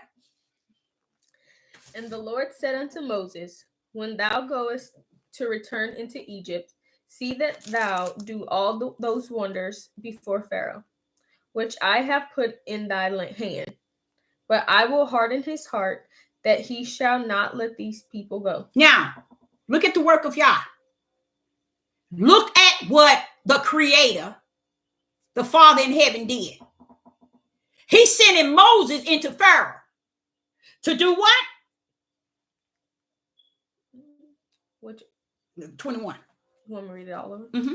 And the Lord said unto Moses, when thou goest to return into Egypt, see that thou do all those wonders before Pharaoh, which I have put in thy hand, but I will harden his heart, that he shall not let the people go. Why would y'all do that? He know you ugly. He know you ain't who you say you are. He know who you ain't, who you lying about you are. He's letting you know. Moses going over there. I gave you the rod. Show Pharaoh the wonders that I put in this rod and put in your hand. Go tell Pharaoh to let the people go. But when you take your butt over there, I'm going to harden his heart so he won't let him go. So I don't care what you show him. All the miracles and signs in that rod, that staff you have, I don't care. When you get your tail over there, he still ain't going to let the people go because I'm going to keep him from letting you go. See, y'all been talking to a people, Judah and Israel. He been talking to y'all way back in Exodus. On the first Exodus. See, y'all been lying. He been dealing with you. And we're going to find out why would you say he been dealing with us, Deborah? What do you mean? Y'all been dealing with y'all for a long time. So how dare you stand here and make it a wrong thing for him to put you in captivity for 400 years? You's a fool. You're going to live a fool, die a fool, and you're going to walk in the foolish hell. Because you're all lying. And you rather tell the lie than to tell the truth. And don't even know, baby, you ain't escaping tribulation. You ain't escaping judgment. He already told you that. And the wrath. No, you ain't escaping it. A lot of us think we are. No, you ain't. It's going to be right here waiting for you. It's got your name on it. You didn't know that, did you? Oh, yes. So what he's doing here, these verses we're talking about now is Yah showing you in Torah, Deborah. These people been this way since Torah. And they sitting here telling you today in the year 2024, you better keep Torah. Keep your tail somewhere and sit down. Okay? And here in Exodus chapter 4 and verse 21, no, you don't have to read it. He's actually letting you know, Deborah, hardens Pharaoh's heart. I know, what did I tell him, Deborah? I told Moses and him to go in there, do your due, tell Pharaoh to let him go. But when you get in there, I'm going to tell him. I'm going to harden his heart, letting him know, no matter what you do, I got another plan. That's showing you, Israel and Judah, it's not your plan. You ain't even seen this. You don't even understand. Y'all don't rumble based on what you talking about. You follow him, not him follow you. Okay, what's the next one? Exodus chapter 9. Chapter 9 and verse 12. Exodus chapter 9 and verse 12. And the Lord hardened the heart of Pharaoh, and he hearkened not unto them, as the Lord had spoken unto Moses. See? There you go. Did it again. So why is it we insisting on trying to make Judah and Israel all good and all righteous and all upjust? He all righteous and upright. When he's sitting here telling y'all that I'm doing this to keep them from letting the people go, wait till you find out why. Okay? Wait till you find out why you up in here hardening Pharaoh's heart so they won't let the people go. I'm finna mess with y'all. I'm finna show you what is actually taking place. Okay? Go on. To 10. No, read that one more time. Exodus chapter 9 and verse 12. Okay? And the Lord hardened the heart of Pharaoh, and he hearkened not unto them, as the Lord had spoken unto Moses. See? Pharaoh doing exactly what y'all did. He hardened his heart. So what, Moses, you going over there to talk to Pharaoh? and tell him what I said to you. But at the same time, I'm going to harden his heart. And guess what, Moses? He ain't going to let him go. You would think Moses would turn around and say, wait, what's the sense that I'm going then? If you're going to harden his heart, why is it? Does it make sense for me to go there if you're going to harden his heart? Why would I go? Moses didn't have sense either. He didn't see it either. That's why it said they would love to be able to see what we are going through right now. Be in this day and time to see the 21st century and what's taking place. Because we're the one, it's like he said, the best for last. Because the last is going to square up what the first refused and reject and couldn't see. He's going to pull up in the last and bring that knowledge that's going to be increased out onto the earth. Okay, so let's go. What's the next one? 10. Okay, we in Exodus chapter 10 and verse 12. Exodus chapter 10 and verse 12. We all up in Torah. Okay. And the Lord said unto Moses, stretch out thy hand over the land of Egypt for the locusts, that they may come up upon the land of Egypt and eat every herb of the land, even all the hail hath left. Okay, now, what verse was that? 12. Okay, I'm in the wrong place. That was 10, right? Oh, 12. Okay, now, I want you all to be very careful because, see, one thing y'all did not see, y'all don't see that hand? You see that power? Everything he's doing, he's telling you he's doing it with that hand. So why is it the whole world can't see the right hand? He said they can't see it because I didn't let them see it, Deborah. They don't know nothing about the right hand. That's why they can't see what they don't know about. But the right hand was in Genesis chapter 1, verse 26, when he said, let us. See, and this is what I'm saying. This is how far people are away from anything that's spirit and truth. Right there, he's telling him. He's telling us, even to today, it was my right hand doing this here, keeping Pharaoh from letting the people go. He would have been let him go. He was tired of them himself. He know they wasn't doing nothing. He was tired of them himself. He would let him go. But when he was going to let him go, then therefore he will be getting rid of his labor. But yet and all, he loved Moses and he was willing to let go. That's why Yah hardened his heart so he wouldn't. No one would catch that. Not the Hebrew Israelites. They don't catch stuff like that because they cuckoo clock. Okay. Now, Exodus verse 19 and verse 4. Exodus verse 19 and verse 4. Ye have seen what I did unto the Egyptians, and how I bare you on eagle's wings and brought you unto myself. You see what he did? Now, listen to what he said. He's telling Judah and Israel. He's telling them, that was 19 and 4. He's telling them, ye have seen what I did unto Egypt. And guess what? Here today, Judah and Israel don't know what the wretch behind he's talking about. They don't know. Because they're so busy trying to be recognized as somebody. They're so busy trying to be glorified. They're so busy trying to magnify themselves as something and somebody. Not understanding being the true Jew don't mean nothing. Being a Hebrew Israelite don't mean nothing. Being anything don't mean nothing. What are you going to be? What have you been? What have the world seen you to be? And what they would think is the 400 years these people been treating us this way. Y'all show you from the beginning of the Bible in Exodus, you've been an ugly people since then. Way back in Torah, you've been ugly. But you want to use it today as if you've been holier than thou. And how you use it, you go clam it up on the back of Abraham, the back of Isaac, and the back of Jacob. Y'all say you ain't going to ride they back because this is going to take more than that.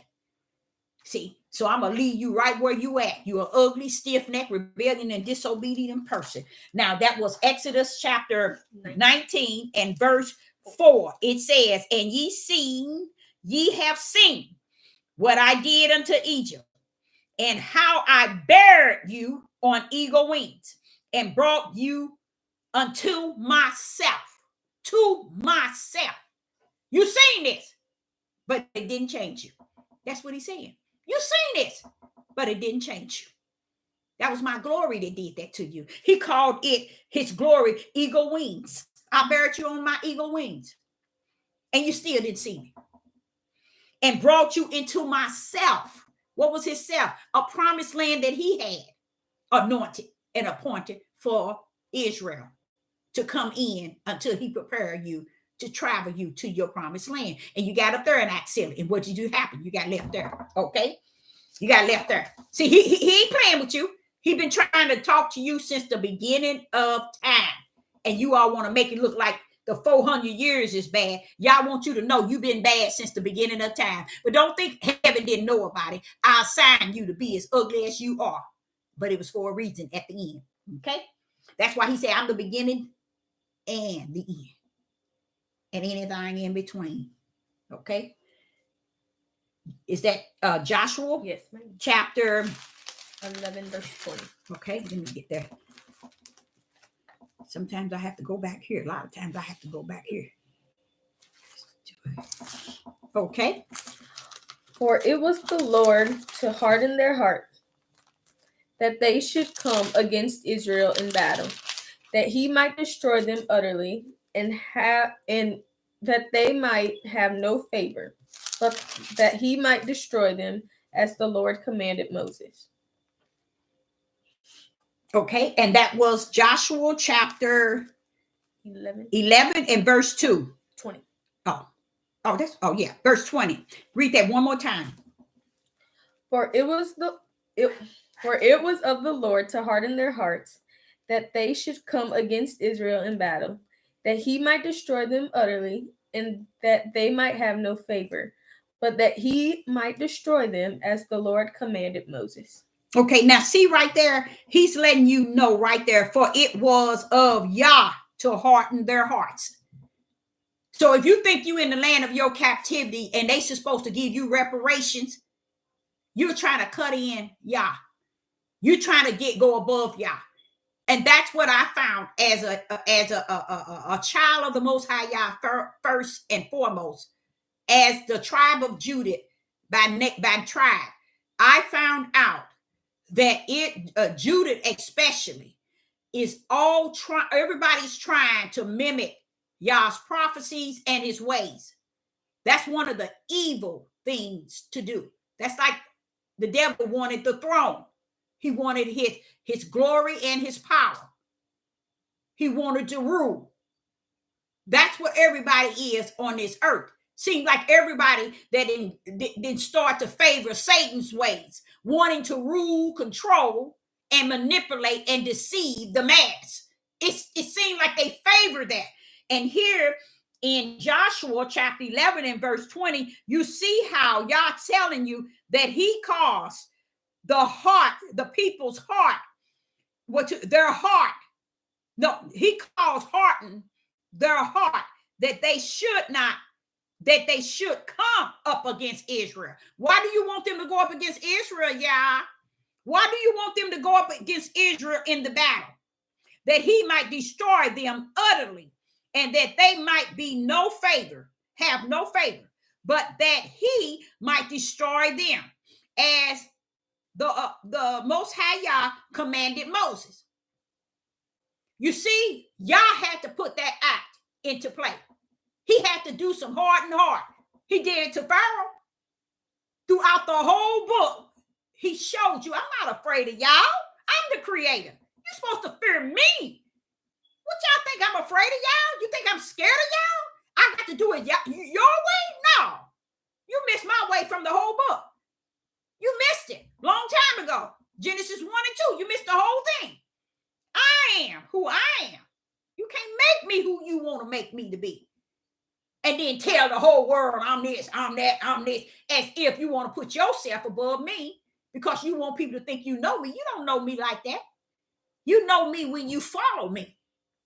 You know me when I am in you, leading you. You don't know me based on what you interpret I am or who I am. I am who I tell y'all I am. You either take it or leave it. Okay. Deuteronomy. Oh, I didn't even put it in there. Let's go on to Romans. Romans chapter 9, verse 23. Romans chapter 9 Verse 23. And that he might make known the riches of the glory of his glory on the vessels of mercy, which he had afore prepared unto glory. Now, see, he before prepared, that means before the foundation of the world, he had already prepared it to go this way. That's what it means. Prepared before me, before the foundation of the world, I had prepared this unto glory, mean his glory. And I like what he said, because he said, and that he might make known the riches of his glory. Why are we making it about our glory? Why is we making it about we the true children? We the Abraham, Isaac, and Jacob. We the true Jews. We the people. We're making it about our own glory in the face of the Most High Yah. We're claiming it as if we are all that answer. And it is not of Yah. He said you are clowning, just like I said, I told y'all. Y'all are clowning and thinking you're doing something. And this is why he said his wrath is kindled. His tribulation is set forward. His judgment is present. His wrath is kindled. His wrath is set forth, but the fire is kindled. You all ain't seen nothing yet. After this day, don't blame the Sister Deborah for nothing. It's a reason why he got me teaching this lesson. He shut me down for 7 days, caused me to come to some understanding that has sealed me, and I don't have to get on here ever again, because it told me what I always asked since I was a little girl. He didn't answer every question. I don't have still no doubt of who he is and what he's going to do. Okay, so where we at? 24. Okay, 24. Even us, whom he hath called, not of the Jews only, but also of the Gentiles. I need you to read that again so the people would understand out there. So when they look at this video, they would understand exactly what's going on, because they are so lost without a cause. Okay? Even us, whom he hath called, not of the Jews only, but also of the Gentiles. See, he's telling you. But the Hebrew Israelite teaches it. It's all about them. That's what they do. They teach everything. It's about them. What is it saying about 24? Let me go back to 23. And that he might make known the riches of his glory to the Jews and to the Gentiles. So why is Hebrew Israelites making it about them? Because we messed up on the floor. We really believe this thing gonna rumble our way. And we don't even know we are the one that's standing in the way of all nations that's going to see our Yah. We, Israel, are in the way of that. And until he get us and clean our nasty tails up, the world's got to see us like he prophesied they will see us. That's why they're going to be taking our lives. That's why they're going to continue to destroy us worse than they have ever. Because they got to see us. We got to see ourselves and how we treated Yah. We got to feel this thing. Let me put it like that. Because to me, I look at Judah and Israel, they ain't felt this thing. They ain't felt these 400 years. I'm going to tell you that right now. Judah and Israel ain't felt these 400 years, because I've been on YouTube 5 years, probably a little over that. But I've been on here, and not one man nor woman taught Deuteronomy 28 with the end game behind it. So that led me to realize Judah ain't going to get right. I told y'all that 2 years ago. Judah ain't going to get right. Now the Father giving me the whole revelation. Damn it, they ain't going to get right. But that's the way I knew that they wouldn't. They're going to be even uglier. You ain't seen nothing yet. And that's why you see them killing and destroying each other. It's because God, he wants us to see the ugliness, which is the nakedness of who these people have always been in his eyesight. But he said, if I can take the ugliest people that I have chosen on this earth that has went against me since the beginning of Torah to now, even now, and clean them up, the world's going to see that I am who I told them all the time I was. Okay? When I clean they nasty tails up. Verse 25. Verse 25. We in Romans chapter 9, verse 25. As he saith also in OC, I will call them my people, which were not my people. and her beloved, which was not beloved. Yeah, you see? Now, what is it he said? As he said, also in OC, I will. Mine's got a star. You see that star? That's another reference that tells you when you get your Bible and you see stars putting it, that means look into that. It's a mystery. It's something to be said. See here? Mm-hmm. Most Bibles don't have it.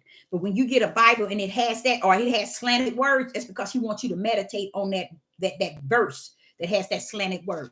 So here he's saying here, and as he said also in OC, I will call them my people. Who is you going to call your people? He's letting y'all know that Israel is not going to be only his people, but people of the Gentiles going to also be called his people. What did he say? And her beloved, which was not beloved. So while you hearing these Israelites and all this hate on these corners, all these hate on these platforms, these hate for all the women, the Father want me to tell you it's not going to cease. It's not going to go nowhere. And he said, because you all stand back and marvel off of what they're doing, you stand back and animate, I don't know if I'm saying that right, uplift and magnify what these Hebrew brothers are saying, you glorifying them in it. He said, you're going to be found losing your life with them because they just are full of a whole bunch of lies. They're not telling it the way it is intentionally, because evil and wicked, stiff-necked and rebellious still got a hold on. Okay. And it shall come to pass that in the place where it was said unto them, ye are not my people, there shall they be called the children of the living God. Okay. Esaias also crieth concerning Israel, though the number of the children of Israel be as the sand of the sea, a remnant shall be saved. You see that? Even though Israel is children of Israel, be as the sand of the sea, a remnant shall be saved. This is what I'm going back to y'all. So while you clowning and you're not informing these people of what is spirit and truth with the light, that's why he's going to even cut it short, just to make sure. But he's going to clean up. He is. He's going to clean them up because he got to get the glory. You all, I realize it's about him, and it always been. We were supposed to be, it was about him, his name, and his power. And we didn't sit around and getting all the glory on these platforms for our little page, our little lies, our little deception, our little religion. We didn't got on here and made church our home. They didn't got on YouTube and made it their church. And they serving you like they a pastor and assistant pastor. And they serving you like they got a church. And they content with it because they think they really got something. Let's go. For he will finish the work and cut it short in righteousness. See, there you go. He's going to cut the work short in righteousness. Okay, go on. Because a short work will the Lord make upon the earth. See, y'all thinking it's going to be a long time. No, it ain't, y'all. We are in that day. And he's going to cut many things short, but he's coming for what is his. And Israel and Judah, he's going to clean them up. But he only coming for those which he already know that the kingdom knows who's who and what's what. Okay.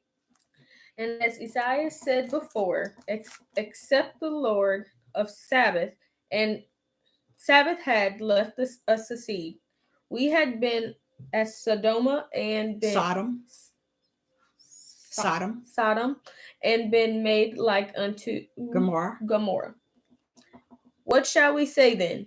That the Gentiles which followed not after righteousness have attained to righteousness, even the righteousness which is of faith. See, there go righteousness. How did righteousness come to the Gentile? Through faith. I told you that was one of the brands out of the four.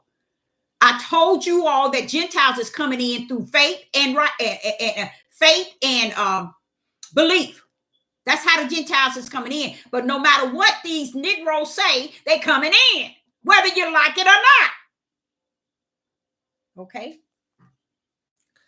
But Israel, which followed after the law of righteousness, hath not attained to the law of righteousness. You see what it says? Say that again. I need you to say that 2 more times. But Israel, which followed after the law of righteousness, hath not attained to the law of righteousness. It's right. Because what they don't understand, they running around here chasing the law, the commandment. But the true law rests in righteous. They don't know nothing about that one because they for so long deceived, not just themselves, but many. They just like they say the Christians is. Saying a lot of things and deceiving many, but they ain't done nothing no better. Matter of fact, the heavens where the Yah sits, he see you to be worse. That's why he letting you continue in your wicked and evil to the point where the whole nation or the whole world see you naked. And that's the only time he's coming for you. After where you so naked, they're going to be coming after your life, taking your life, but you so naked.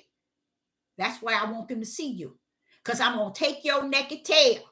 I'm going to take you as naked as you are, full of iniquity, full of sin and wicked. And I'm going to take you right to the promised land and let that land and I clean your tail up. And then they'll know that I am.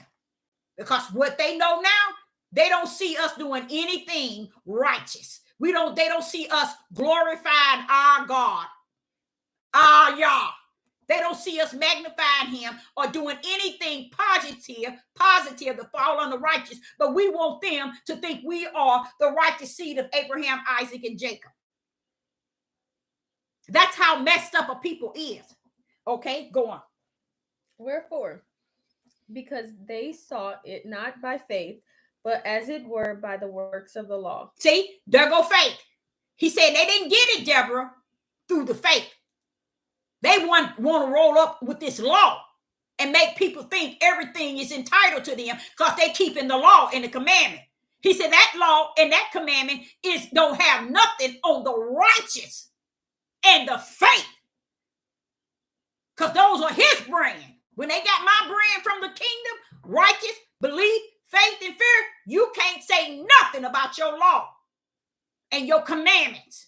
Because they don't overshadow those who are branded under righteous belief, faith, and fear. Stand down, clowns, because that's what you are, okay? For they stumble at that stumbling stone, as it was written. Mm-hmm.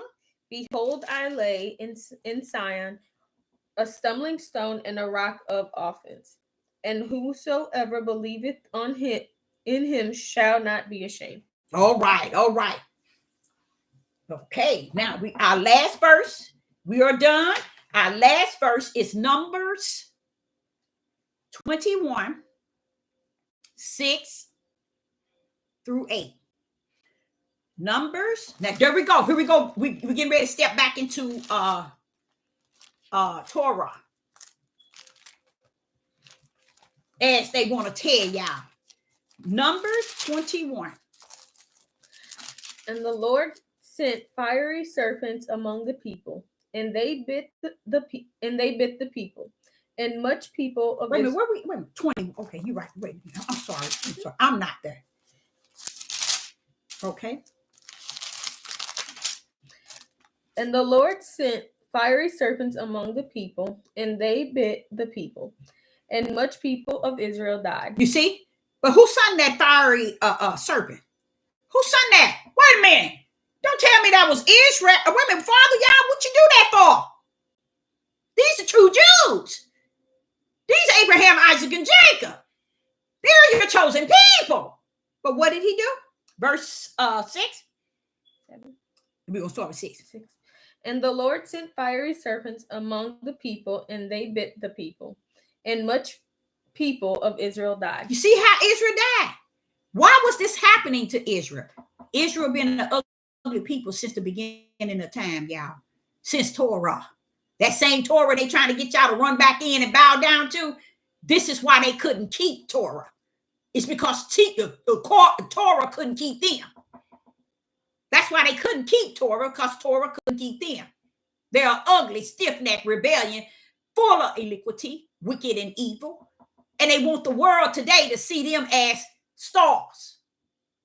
already in the kingdom. Y'all ain't allowing the world to see you like that. For you see yourself not like that. All this ugliness on this earth. Okay, continue. Verse 7. Therefore the people came to Moses and said, We have sinned, for we have spoken against the Lord and against thee. Pray unto the Lord that he take away the serpents from us. And Moses prayed for the people. And the Lord said unto Moses, Make the fiery serpent, and set it upon a pole. It shall come to pass that everyone that is bitten, when he looketh upon it, shall live. Okay. See, he froze. Many died. But when Moses prayed to Yah, he gave him another way of saving those who had not died, but yet they were bitten. They hadn't died yet, but he allowed many of them to die. Who did that? The Father, the Most High Yah of Israel and Judah.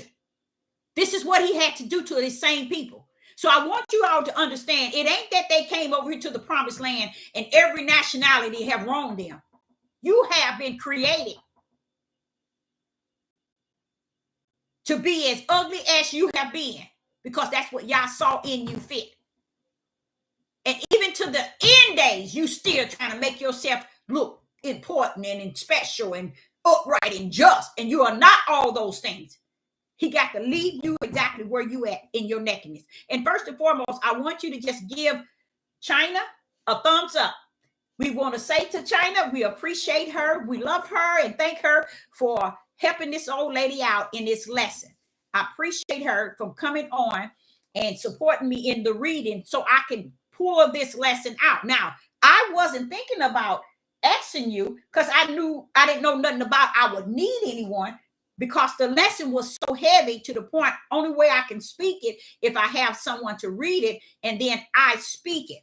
Okay, so I'm glad that the Father allowed her, the moment I asked her, she automatically agreed that, hey, yes, this is what I will do. So I want to, you all, and nobody can give her a thumbs up. This is what is, this is the reality of the hearts of people. You know, their hearts are so at a place where they don't feel no one should get any type of anything. You see, I'm speaking, but they hear me, but you see no response and don't think that they're not there. It just shows you the heart of people. You see what I'm saying? So I, Sister Deborah, would say this. I appreciate you and I thank you. And I know it was God to allow you to support me in this way, because he knew that I would probably take a whole week to complete this lesson. Okay. So, okay, then I'm not going to hold you all anymore. And I like to say, I appreciate everybody in the live chat. I say unto you, thank you for tuning in. And I hope that this lesson will be on YouTube until YouTube closed down, so it can support many people who coming into this mindset of we as a people that been in the place of our captivity, and it's going to get better. It's not going to get better, but the best it can be is the way you change your way of thinking and the way you feel about the Creator himself. That's how I get better. And I say unto you, I appreciate each and every last one of you all tuning in. And I say, I will be back. Shalom. Shalom.